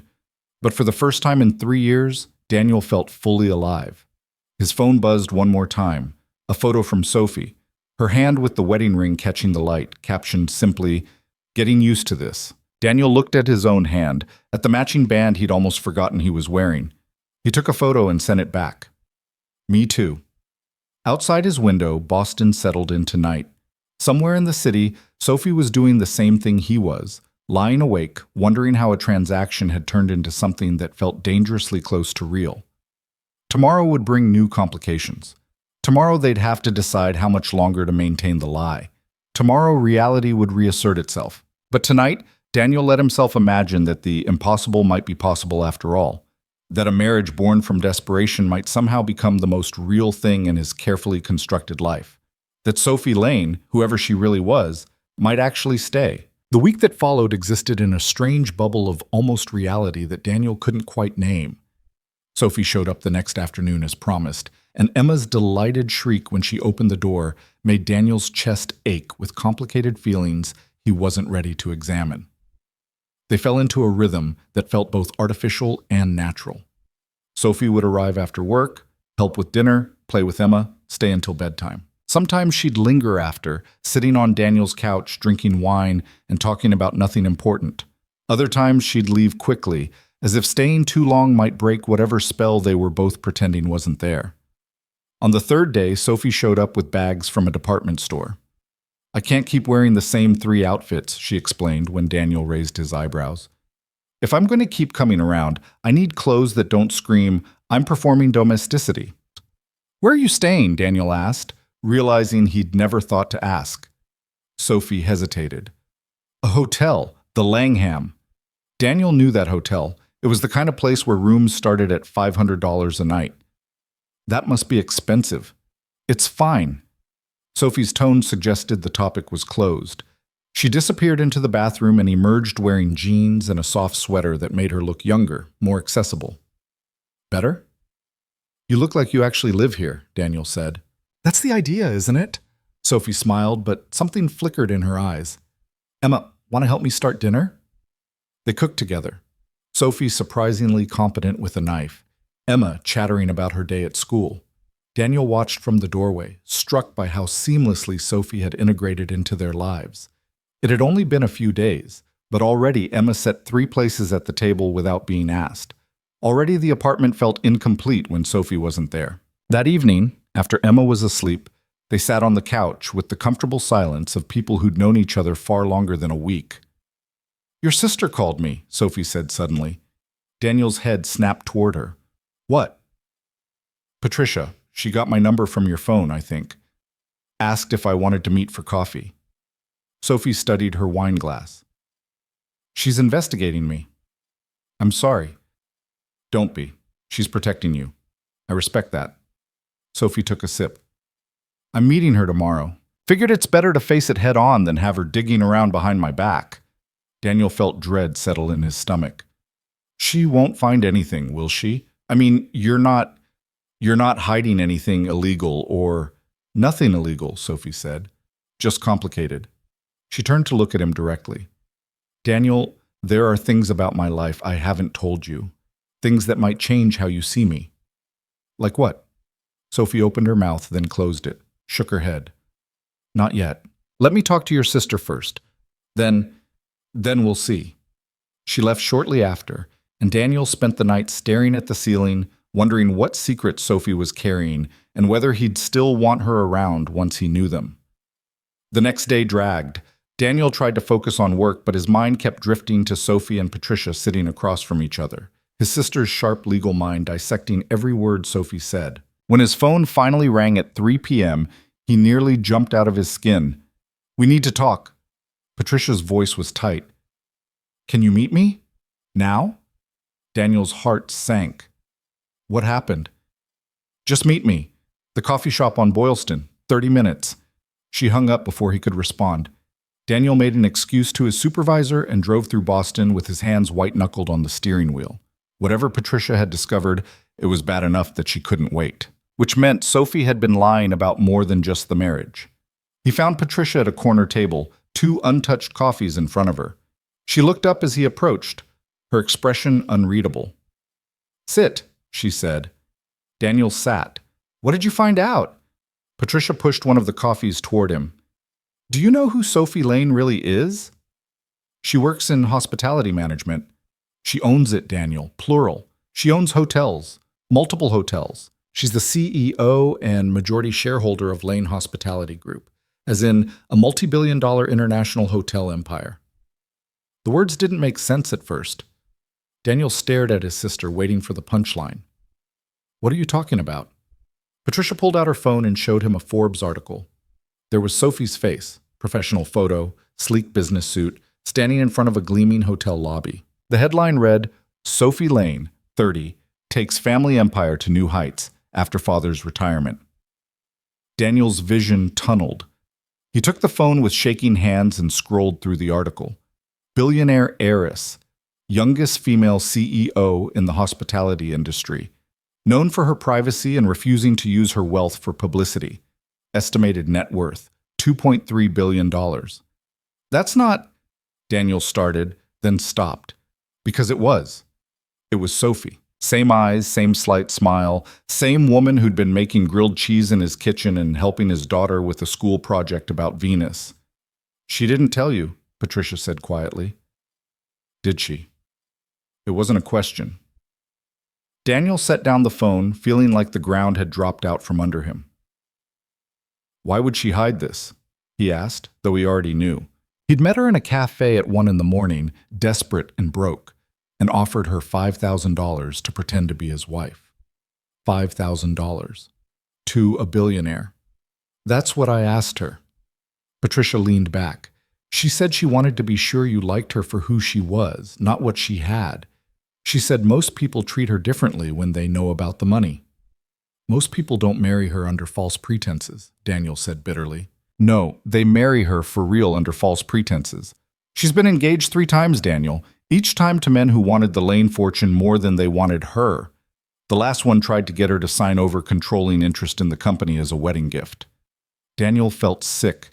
He thought about the past week, about Sophie in his cramped apartment acting like it was the most natural thing in the world. About her wearing jeans from a department store when she probably had a closet full of designer clothes worth more than his car. She played me, he said. Did she? Patricia's tone was surprisingly gentle. Because from where I'm sitting, she could have walked away the second you proposed this insane scheme. Instead, she showed up at your apartment, cooked dinner with your daughter, and convinced our entire family she's in love with you. That's a lot of effort for someone who's supposedly playing games. She lied. So did you, Patricia interrupted. You married her under completely false pretenses. You offered her money to pretend to love you. And she took the deal knowing she could buy and sell you 1,000 times over, but she still showed up. Why do you think that is?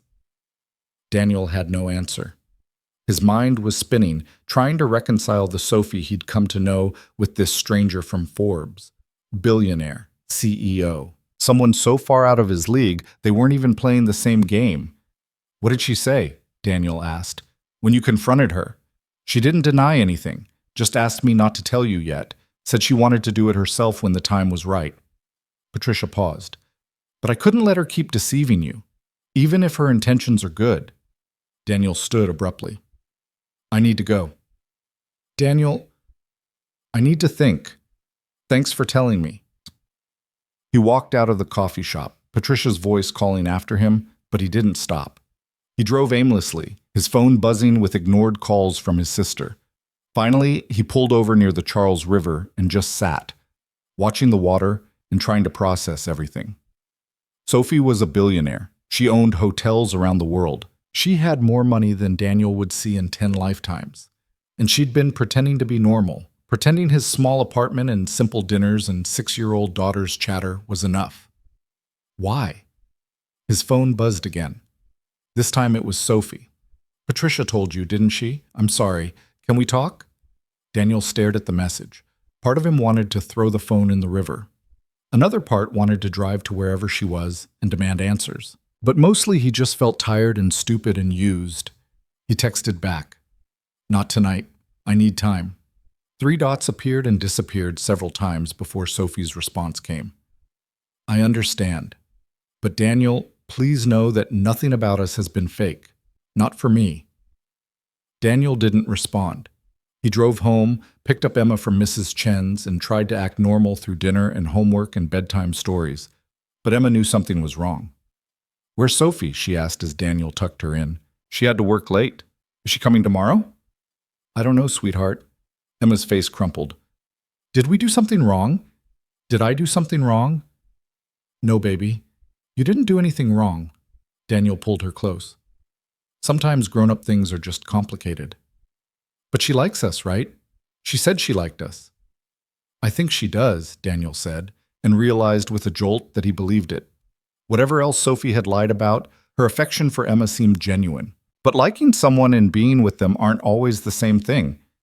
Emma didn't understand, but she eventually fell asleep. Daniel sat in the living room and pulled up the Forbes article on his laptop, reading every word. There was Sophie's history: born into wealth, educated at prestigious schools, took over the family business at 28 when her father stepped down. Known for her business acumen and her intense privacy. Rarely photographed at social events, no public relationships. Because the men in her life kept betraying her, Daniel realized. Kept wanting the fortune instead of the woman.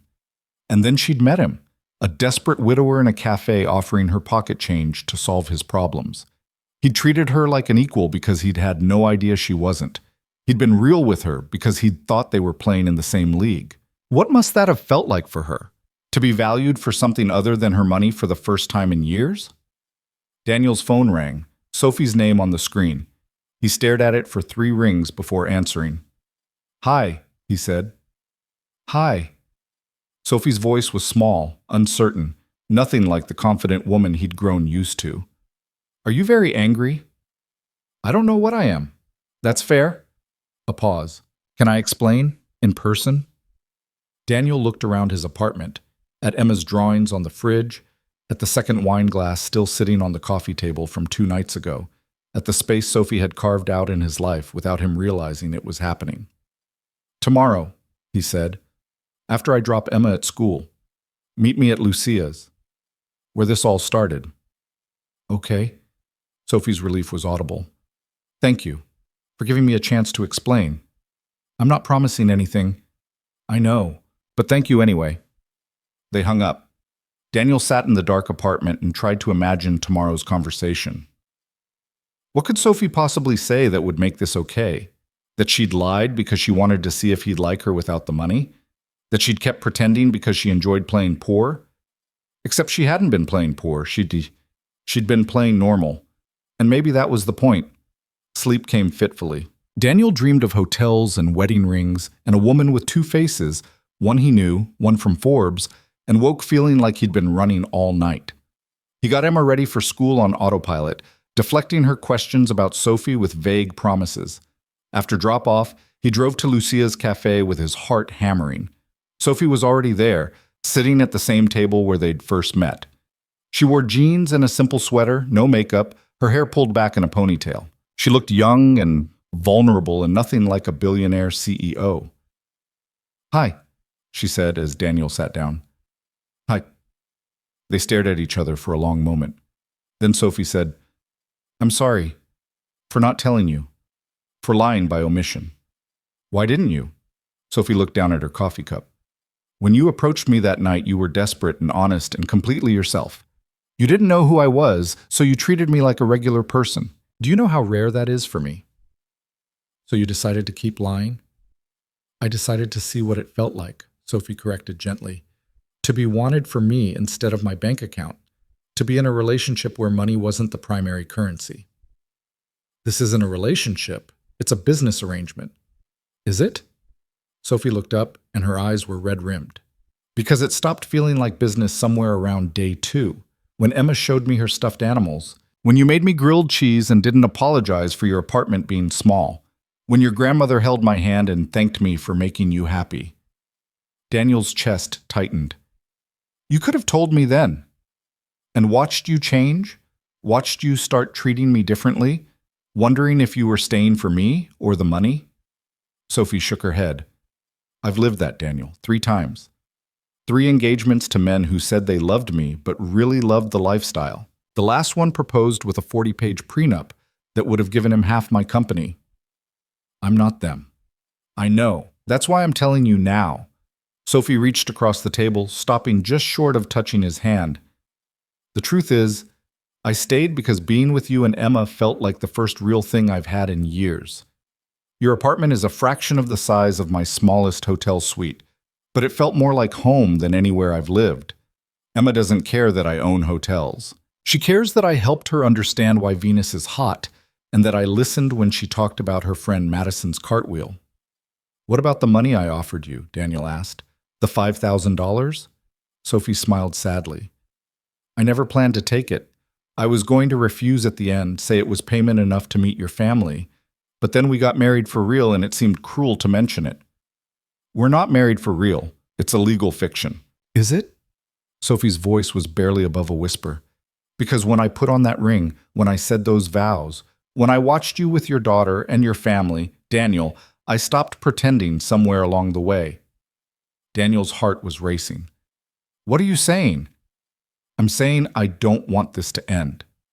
Sophie finally closed the distance and took his hand. "I'm saying that yes, I lied about the money, but I didn't lie about anything else. The way I feel about you, about Emma, about the life you've built, that's all real. You're a billionaire. I'm a logistics coordinator who lives in a rental apartment in Dorchester. This isn't sustainable," Sophie finished. "Maybe not in the way you're imagining, but Daniel, I don't need you to give me things or be someone you're not. I have money. What I don't have is someone who sees me without it clouding everything else." Daniel pulled his hand away, standing up. "I need air." He walked out of the cafe, Sophie following. They stood on the sidewalk in the cold February morning, their breath fogging between them. "I feel like an idiot," Daniel said. "I offered you $5,000 like it was something meaningful, and to you it's less than pocket change." "It was meaningful," Sophie insisted, "because you offered it when you had almost nothing. You were willing to go into debt to make your grandmother happy. That says more about your character than any amount of money could." "And what about your character? You let me cook you dinner in my shitty kitchen. You pretended to be impressed by a department store dress." "I wasn't pretending." Sophie's voice rose. "Daniel, that dress made me feel normal. Your kitchen made me feel welcome. Emma's school project made me feel useful for something other than corporate strategy." She stepped closer. "I've spent my entire adult life in boardrooms and galas and 5-star restaurants, and none of it felt as real as sitting on your couch drinking cheap wine and talking about nothing." "Then why do you stay in that world? If you hate it so much?" "Because it's my responsibility. My father built that company from nothing. I can't just walk away." Sophie's expression shifted, becoming more vulnerable. "But I can have something else too. Something that's mine. Something real." And you think that's me? Us?" "I think it could be, if you're willing to try." Daniel laughed bitterly. "Try what?" You live in hotels I couldn't afford to park at. You run a $1 billion company. I can barely afford my rent. What kind of relationship could we possibly have? The kind where those things don't matter, Sophie said quietly. The kind where we're just Daniel and Sophie, two people who met under insane circumstances and somehow found something worth keeping. You're insane. Maybe, but so are you. You married a stranger to make your grandmother happy. You agreed to keep up the charade for a week. You let yourself care about me knowing it was supposed to end. Sophie moved closer until they were almost touching. We're both a little insane. Maybe that's why this works. Daniel wanted to argue, wanted to point out all the logical reasons this was impossible. But standing there looking at Sophie, not the billionaire, just Sophie, the woman who'd made his daughter laugh and held his hand through hospital vigils and fit into his life like she'd always belonged there. He couldn't find the words. I don't know how to do this, he admitted. Neither do I, Sophie said. But maybe we figure it out together, one day at a time, remember? That was before I knew you could buy my entire building, Sophie smiled slightly. For the record, I looked into it. The building's not for sale, trust me, I checked. Despite everything, Daniel laughed. You're ridiculous. I'm honest. Finally. Sophie took his hand again, and this time he didn't pull away. No more secrets, Daniel. You ask me anything, I'll tell you the truth. But please don't walk away because I have money. Walk away if you don't feel what I feel. Walk away if this is too complicated or too fast or too anything else. But don't walk away because of numbers in a bank account. Daniel looked down at their joined hands, at the matching wedding rings that had started as props and become something more complicated. What do you feel? Terrified, Sophie admitted. Because I've never wanted something to work this badly. Because for the first time in my life, I'm with someone who makes me feel like Sophie, not Sophie Lane, CEO. Because your daughter asks me about planets and expects real answers, not whatever she thinks I want to hear. Because you, her voice cracked slightly. Because you looked at me in that cafe and saw someone worth trusting with your most desperate hope. I saw someone willing to take money for a favor. And I saw someone brave enough to ask. Sophie squeezed his hand. We've both been hiding, Daniel. You and your grief, me and my wealth. Maybe we found each other because we needed someone who could see past the hiding. A car horn blared nearby, breaking the moment. Daniel became aware they were standing on a public sidewalk having an intensely private conversation. He looked at Sophie, really looked at her, and tried to see the billionaire CEO, but all he saw was the woman who'd sat on his living room floor helping Emma plan a papier-mâché planet. The woman who'd held his hand during his grandmother's surgery. The woman who'd somehow become essential to his life in less than a week. I need time, he said finally, to process this. All of it. Sophie's face fell, but she nodded. How much time? I don't know. A few days? I need to think without you in my apartment making everything feel normal. Okay. Sophie let go of his hand reluctantly. But Daniel, can I still see Emma? I promised to help her with the Venus project, and I don't want to disappoint her. The request was so genuine, so focused on Emma rather than himself, that Daniel felt his resistance crack slightly. She'd be heartbroken if you disappeared. So yes, but maybe we keep it about her for now. Not about us. There's an us? Daniel met her eyes. I don't know. That's what I need to figure out. Sophie nodded slowly. Then I'll wait. However long you need. She turned to leave, but Daniel caught her arm. Sophie, for what it's worth, I don't think you're a bad person. I think you're someone who got hurt and tried to protect yourself. I get that. I just need to figure out if I can handle the reality of who you actually are. That's fair? Sophie's smile was sad. Though for the record, who I actually am is exactly who you've been seeing. The money doesn't change that. She walked away, climbing into her Mercedes that suddenly looked different, knowing its true context. Daniel watched her drive off, then sat on a nearby bench and let his head fall into his hands. His phone buzzed. A text from Evelyn. Heard from Janet about your wife's little secret. You doing okay? Of course his mother had told Evelyn. Daniel typed back, How did you know? I didn't know the details, but I knew she was hiding something significant. The way she held herself, the way she talked. That's not someone who works a normal job. That's someone used to authority. And you said nothing? What was there to say? Money doesn't make someone a bad partner. It just complicates things. The question is whether you care about her enough to deal with the complications. Daniel stared at the message. Did he care about Sophie enough? He'd known her barely a week. You couldn't fall in love with someone in a week. That was insane. But then, he'd married her in less than a day, which was arguably more insane. His phone rang. This time it was his boss, and Daniel remembered with a jolt that he had a job he was supposed to be at. "Brooks, where are you? The Henderson shipment? I'm sorry, family emergency. I'm coming in now." He drove to work and tried to focus, but his mind kept drifting. By lunchtime, he'd made 3 errors in the shipping manifest, and his supervisor pulled him aside. "Everything okay at home?" "My grandmother had surgery and my wife..." Daniel stumbled over the word. "It's complicated. Take the rest of the day. Sort out whatever you need to sort out. Just be back tomorrow ready to focus." Daniel went home to his empty apartment and sat in the silence. This was his life. Small and manageable and safe. Sophie's life was jets and boardrooms and decisions that affected thousands of people. How could those two worlds possibly coexist? But then he remembered what she'd said about feeling real for the first time in years, about Emma asking her about planets, about sitting on his couch drinking cheap wine. Maybe the question wasn't whether their worlds could coexist. Maybe it was whether they wanted them to badly enough to try. His phone buzzed again. "Sophie, I know you said you need time, but I wanted you to know I told my assistant to draft annulment papers. If you decide this is too much, they'll be ready. No questions, no complications. You and Emma walk away clean." Daniel stared at the message, something cold settling in his chest. Annulment papers. The clean break he'd originally wanted. Freedom from this insane marriage and all its complications. He should feel relieved.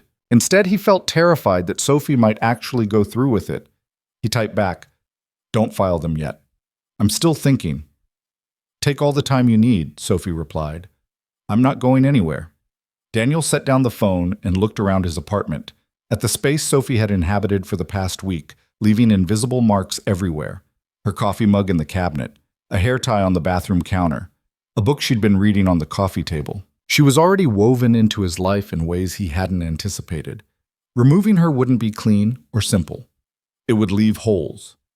The question was whether those holes would eventually heal, or whether he wanted Sophie there permanently, money, and complications and all. Daniel didn't have an answer, not yet. But for the first time since Patricia had shown him that Forbes article, he wasn't sure he wanted to walk away. 3 days passed in a strange limbo. Sophie came by each evening as promised, but the easy intimacy they'd built had fractured into something careful and tentative. She helped Emma with the Venus project, praised Daniel's cooking, made small talk about the weather. But she left earlier than before, and the space between them felt like an ocean neither knew how to cross.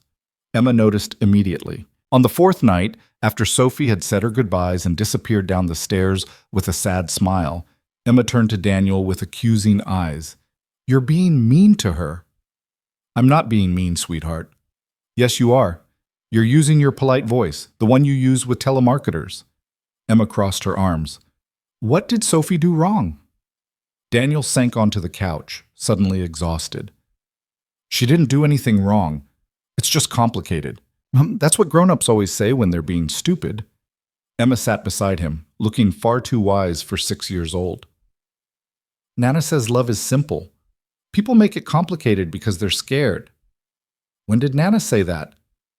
"When I called her yesterday. I was worried about you and Sophie, so I asked her what to do." Emma picked at her unicorn pajamas. "She said you're probably scared because of Mommy, that loving someone new feels like betraying her." Daniel's throat tightened. "Emma, but I don't think Mommy would want you to be lonely forever. And I don't think she'd want you to push away someone nice just because you're scared." Emma looked up at him with Claire's eyes. "I like Sophie, Daddy. She makes you smile the way you used to, before Mommy died." Out of the mouths of babes, Daniel thought. His 6-year-old daughter had somehow cut through all his complicated feelings about money and class and deception and landed on the one truth he'd been avoiding. He was scared, not of Sophie's wealth, but of caring about her, of losing someone again. "You're right," he admitted. "I am being stupid. So fix it." Emma yawned, leaning against him. Before she decides we're not worth the trouble. That night, after Emma was asleep, Daniel pulled out his laptop and did what he probably should have done days ago. He researched Sophie Lane properly. Not just the Forbes article, but everything. Interviews, business profiles, society page mentions from events she'd attended. What emerged was a picture of someone intensely private, fiercely intelligent, and genuinely committed to her company's values. Lane Hospitality Group was known for paying above-market wages and promoting from within. Sophie had personally funded a scholarship program for hospitality workers' children. In one interview, she'd said, "Money is just a tool. What matters is what you build with it." There were also hints of her past heartbreaks. A brief mention of a broken engagement to a venture capitalist who'd been caught trying to steal proprietary information. Another to a politician who'd been using her for campaign donations. The articles were sympathetic but clear. Sophie Lane had learned the hard way that her money made her a target. And then she'd met Daniel, who'd been too desperate and broke to even realize who she was. Who'd offered her $5,000 like it meant something. Who'd treated her like an equal because he'd had no idea she wasn't. Daniel closed the laptop and stared at the ceiling. The question wasn't whether Sophie had lied. She had, but so had he, about the entire premise of their marriage. They'd both been hiding, both been dishonest, both been protecting themselves from different kinds of pain. The question was whether what they'd found together was worth pushing through the lies to something real. His phone buzzed with a text from Sophie. "Emma's Venus is due Friday, right? I found a recipe for edible atmosphere using spun sugar. Want me to bring supplies tomorrow?" She was still showing up, still trying, still caring about his daughter's school project despite everything. Daniel typed back, "Can we talk? Really talk. After Emma goes to bed tomorrow." The response came quickly.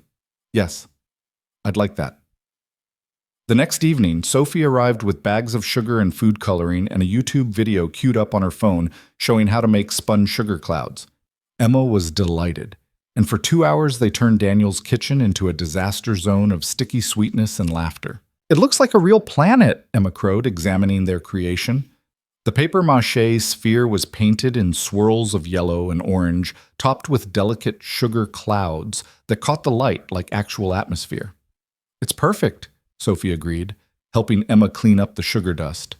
"Your teacher is going to love it. Will you come to the presentation? It's Friday at 2 p.m. Parents can come." Sophie glanced at Daniel, uncertainty in her eyes. "That's up to your dad, sweetheart." "Please, Daddy?" Emma used her most devastating puppy dog eyes. "Sophie helped make it. She should get to see me present it." Daniel thought about what his life would look like Friday at 2 p.m. He'd be at work, unable to get away for a school presentation. Emma would stand up in front of her class with no family there to watch, unless Sophie came. "If Sophie's available," Daniel said carefully, "I think that would be great."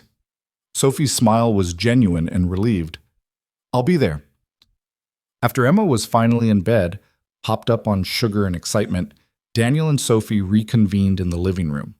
But this time, instead of sitting on opposite ends of the couch, Daniel sat close enough that their knees almost touched. "I'm sorry," he said before Sophie could speak, "for how I've been acting, for making this awkward." "You have every right to be angry." "I'm not angry. Not really." Daniel ran his hand through his hair. "I'm scared." Emma figured that out faster than I did. Sophie's expression softened. "Scared of what?"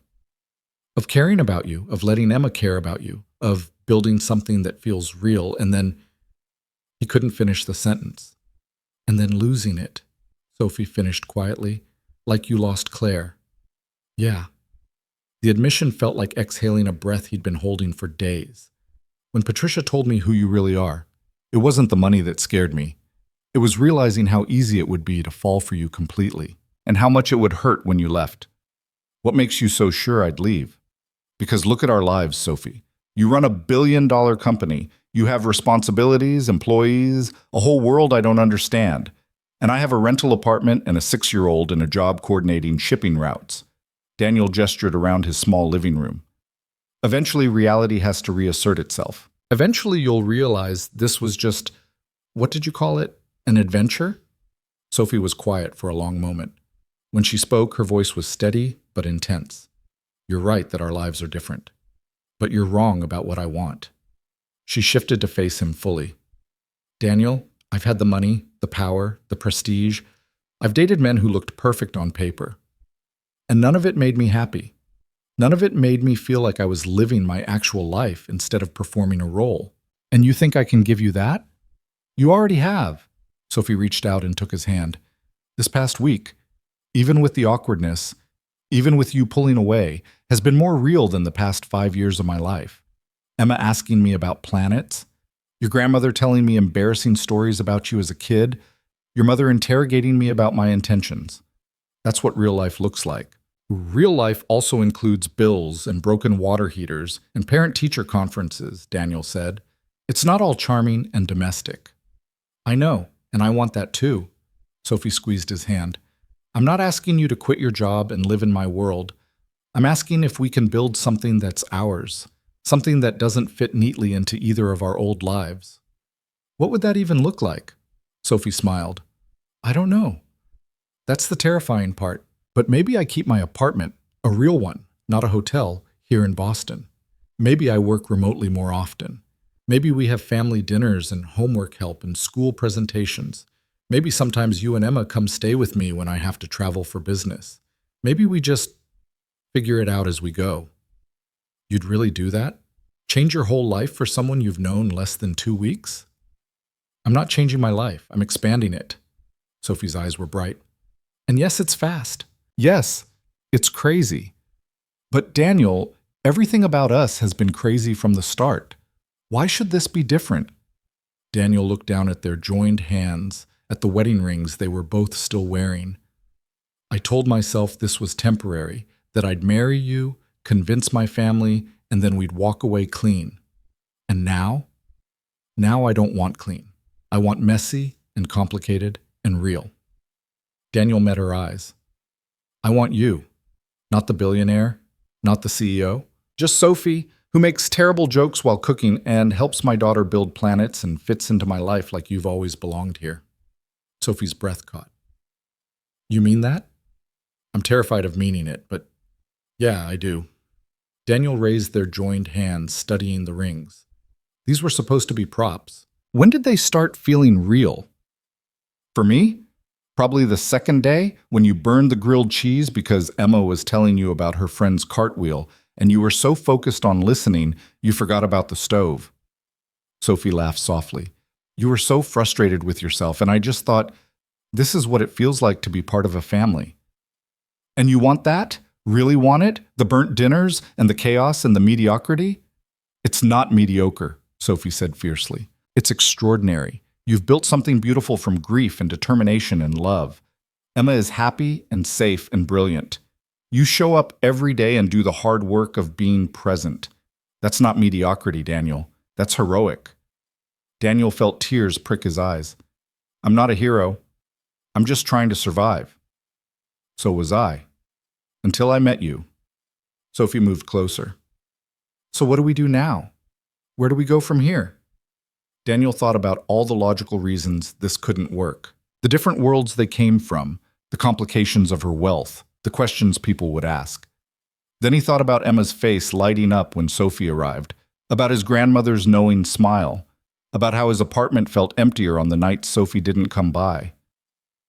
I think, he said slowly, we stop pretending this is temporary. We tell people the truth about how we met, the whole messy, insane truth.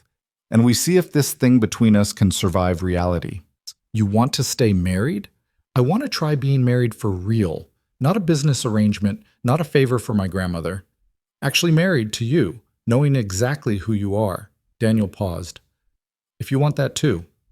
Sophie's answer was to kiss him. It was nothing like the brief professional kiss in Judge Morrison's chambers. This was real and desperate and full of all the feelings they'd been dancing around for days. When they finally pulled apart, both were breathless. I'll take that as a yes, Daniel said. Definitely yes. Sophie laughed, her forehead resting against his. Though we should probably tell your family before they stage an intervention. Patricia's going to say we're insane.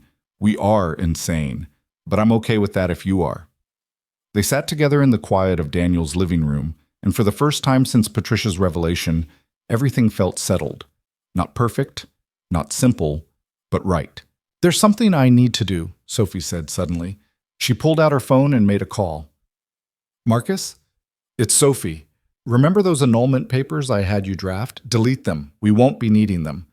Daniel heard a male voice on the other end expressing surprise. Sophie just smiled. Because I'm choosing to stay married to him. Yes, I know how it sounds. Yes, I'm sure. I'll explain later. She hung up and turned to Daniel. There. Now it's official. What did your assistant say? That I've lost my mind and he's updating my life insurance. Sophie grinned. He's very practical. Speaking of practical, Daniel said, we need to talk about the money thing, because I'm not going to live off your wealth. I need to contribute. I need to feel like I'm pulling my weight. Okay, Sophie nodded. So you keep your job, keep your independence. I respect that. But Daniel, can we agree that my money is a tool, not a wall between us? If Emma needs something, or if there's an emergency, you won't let pride stop you from accepting help. It was a fair compromise. Daniel thought about it, then nodded. As long as you promise to let me take care of you too, in the ways I can. Deal. Sophie kissed him again, softer this time. Now, should we tell Emma first, or your grandmother? Definitely Emma. She's been lecturing me about being stupid for days. She deserves to know she was right. The next morning, they told Emma over breakfast. Daniel had expected squealing or jumping or typical 6-year-old excitement. Instead, Emma just looked at them both seriously and said, Finally, I was getting worried. You knew we'd figure it out? Daniel asked. Of course. You look at each other the same way you and Mommy used to look at each other in the photos. Emma took a bite of cereal. Does this mean Sophie's moving in? Daniel and Sophie exchanged glances. They hadn't gotten that far in their planning. Not yet, Sophie said gently, but I'll be around a lot more. Is that okay with you? Can I call you Mom? The question hung in the air. Sophie's eyes filled with tears, and she looked at Daniel, clearly unsure how to respond. What about Mom Sophie? Daniel suggested. So you remember that Mommy will always be your mom, but Sophie is part of our family too? Emma considered this gravely. Mom Sophie. I like it. She turned to Sophie. Is that okay? Sophie couldn't speak, just nodded while tears streamed down her face. Emma got up and hugged her, and Daniel watched these two people he loved hold each other and felt something in his chest unlock completely. That afternoon, they visited Evelyn together. She took one look at them, walking in hand, and smiled. About time you two stopped dancing around each other, she said. I was about to check myself out of here and knock your heads together. You knew? Daniel asked. I suspected from the beginning this was some kind of scheme, but I also saw how you looked at each other, real feelings, even if the setup was fake. Evelyn beckoned them closer. So what's the plan? Real marriage now? Real marriage, Sophie confirmed. If you'll give us your blessing. You have it. You've always had it. Evelyn took both their hands. Now, about the wedding. The first one doesn't count. I want a real ceremony. Nothing huge, just family and friends. Let's do it right this time. Daniel started to protest. They were already married, legally bound, but Sophie squeezed his hand and smiled. We'd be honored, Sophie said. Would you help plan it? Evelyn's face lit up. Nothing would make me happier. The real wedding happened 3 months later in the spring. Evelyn had been released from the hospital and was recovering well, strong enough to help choose flowers and badger Daniel about his vows. They held the ceremony in the small garden behind the brownstone building Sophie had bought in Beacon Hill, close to Daniel's work, near Emma's school, but with enough space for their growing family. Not a hotel, Sophie had insisted, a home. The guest list was small. Daniel's family, some co-workers, Emma's teacher who'd given Sophie's Venus project an A+. Sophie's assistant Marcus was there, still looking vaguely bewildered by his boss's life choices. And Judge Morrison, who'd married them the first time and agreed to do it again with considerably more enthusiasm. Emma was the flower girl, wearing a purple dress she'd picked out herself and a crown of real flowers. She took her duties seriously, scattering petals with great concentration while smiling at everyone. Sophie wore a simple ivory dress, nothing like what a billionaire heiress was supposed to wear to her wedding. Daniel wore the same suit he'd worn to Judge Morrison's chambers, but this time it didn't feel like a costume. It felt right. We're doing this backwards, Daniel said as they stood together waiting for the ceremony to start. Usually you date, then marry, then fall in love. When have we ever done anything the usual way? Sophie adjusted his tie, her hands gentle. Besides, I like our version better. Marrying a stranger for a dying grandmother's peace of mind? Meeting someone at exactly the right moment, even if we didn't know it yet. Sophie kissed his cheek. Ready to do this for real? I've been ready since you helped Emma build a planet. The ceremony was short and sweet. Real vows this time, written from the heart instead of improvised under pressure. Daniel promised to love Sophie on the days when her corporate life felt overwhelming, to remind her that she was more than her bank account, to build a life with her that honored both their worlds. Sophie promised to love Daniel's stubbornness, to respect his need for independence, to be a partner to him and a mother figure to Emma, to never let money come between them. When Judge Morrison pronounced them married again and Daniel kissed his wife, for real this time, Emma cheered louder than anyone. At the reception, held in Sophie's, their, new garden, Evelyn pulled Daniel aside. I have a confession, she said. What kind of confession? The surgery. There were never any complications that required extra observation time. I was fine after 3 days. Evelyn's eyes twinkled.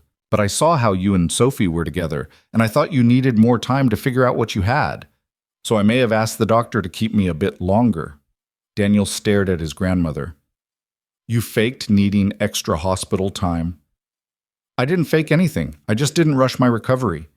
Evelyn patted his cheek. And look how well it worked out. You're happy. She's happy. Emma has a mother figure again. Sometimes the best gift an old woman can give is a little strategic intervention. You're incorrigible. I'm wise. There's a difference.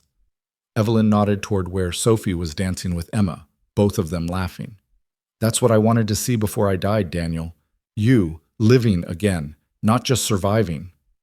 Daniel hugged his grandmother, overwhelmed with gratitude for her impossible request that had somehow led to his improbable happiness. Thank you for everything, for being pushy and demanding and refusing to let me give up. That's what family does.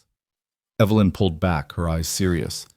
Now go dance with your wife, the real one, not the pretend one.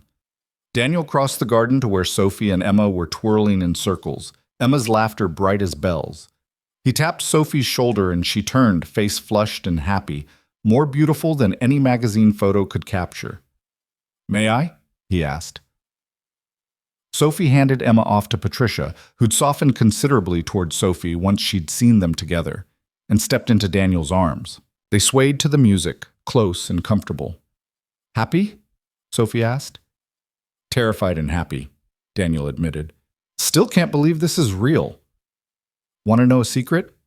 Sophie leaned in close. Neither can I. Sometimes I wake up in the middle of the night and have to check that you're actually there, that this isn't some elaborate dream. I'm here. We're here. This is real. The realest thing I've ever had. Sophie rested her head on his shoulder. Thank you, by the way. For what? For being desperate enough to propose something insane. For treating me like a regular person. For letting me into your life and Emma's life. For taking a chance on me even after you knew the truth. Daniel laughed.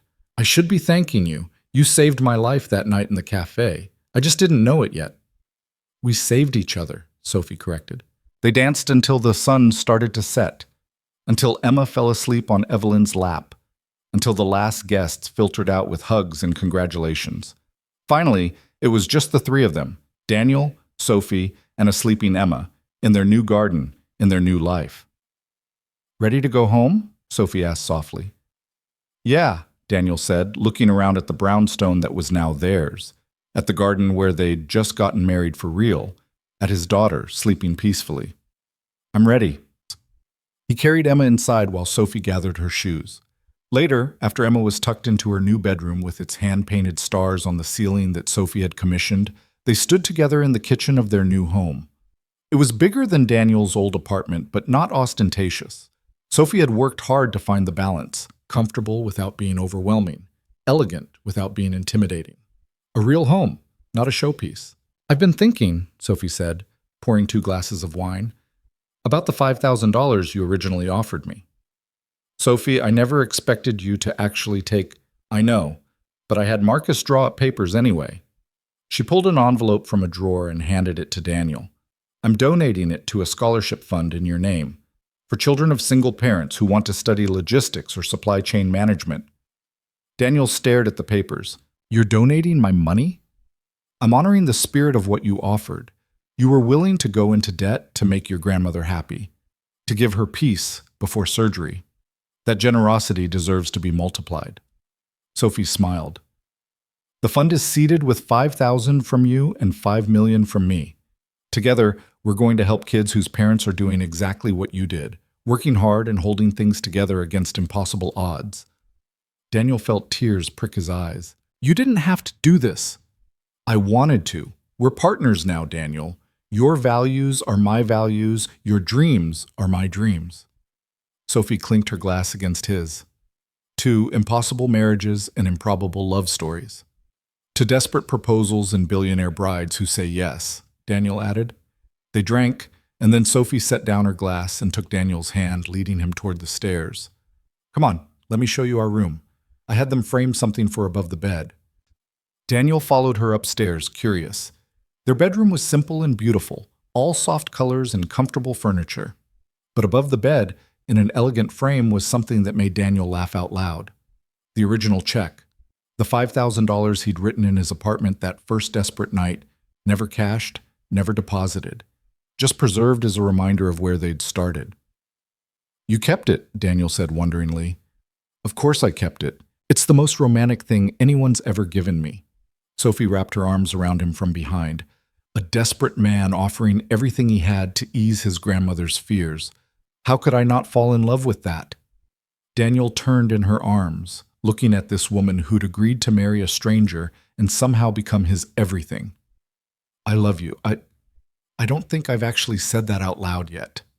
You haven't, Sophie confirmed, but I knew anyway. Well, I'm saying it now. I love you, Sophie Lane, billionaire, CEO, terrible cook, excellent planet builder, and the best impulsive decision I've ever made. I love you too, Daniel Brooks, widower, father, logistics coordinator, and the man who saw me when I needed to be seen. Sophie kissed him softly. Now come to bed. We have the rest of our lives to figure out how this impossible marriage is going to work. Sounds perfect, Daniel said. And it was. Not perfect in the traditional sense. There would be challenges ahead, moments when their different worlds collided, times when money and class and grief complicated things. But perfect in the way that mattered, real, honest, and built on a foundation of genuine love that had grown from the strangest of circumstances. Months later, Daniel would tell the story at dinner parties, and people would laugh at the absurdity of it all. A desperate widower, an impossible deadline, $5,000, and a billionaire pretending to be ordinary. It sounded like fiction. But Emma, older and wiser at 7, would always correct them. It's not about the money or the deadline, she'd say seriously. It's about two people finding each other when they both needed someone to see them for real. And she was right. In the end, that's all it had ever been. Two people, hiding in different ways, who found each other in a cafe at 1 in the morning and decided to take a chance on something impossible. The best love stories, Daniel learned, weren't the ones that made sense on paper. They were the ones that worked despite all the reasons they shouldn't. The ones where two people looked at each other and said yes to something crazy because the alternative, walking away, felt impossible. Standing in his new home with his daughter asleep upstairs and his wife beside him, Daniel thought about that moment in the hospital corridor when Evelyn had made her impossible request. Get married. Before morning. To anyone. He thought she was asking for a grand gesture to ease a dying woman's mind, but Evelyn had been asking for something else entirely, for Daniel to open himself to possibility again, to take a risk on connection, to choose life over merely surviving.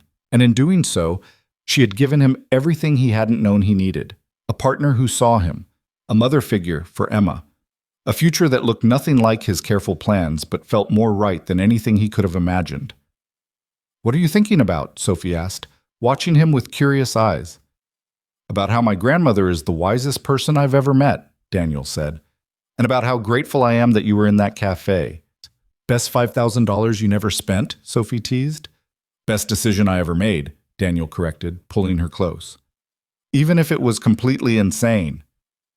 Especially because it was completely insane, Sophie whispered against his lips. Nothing good ever came from playing it safe.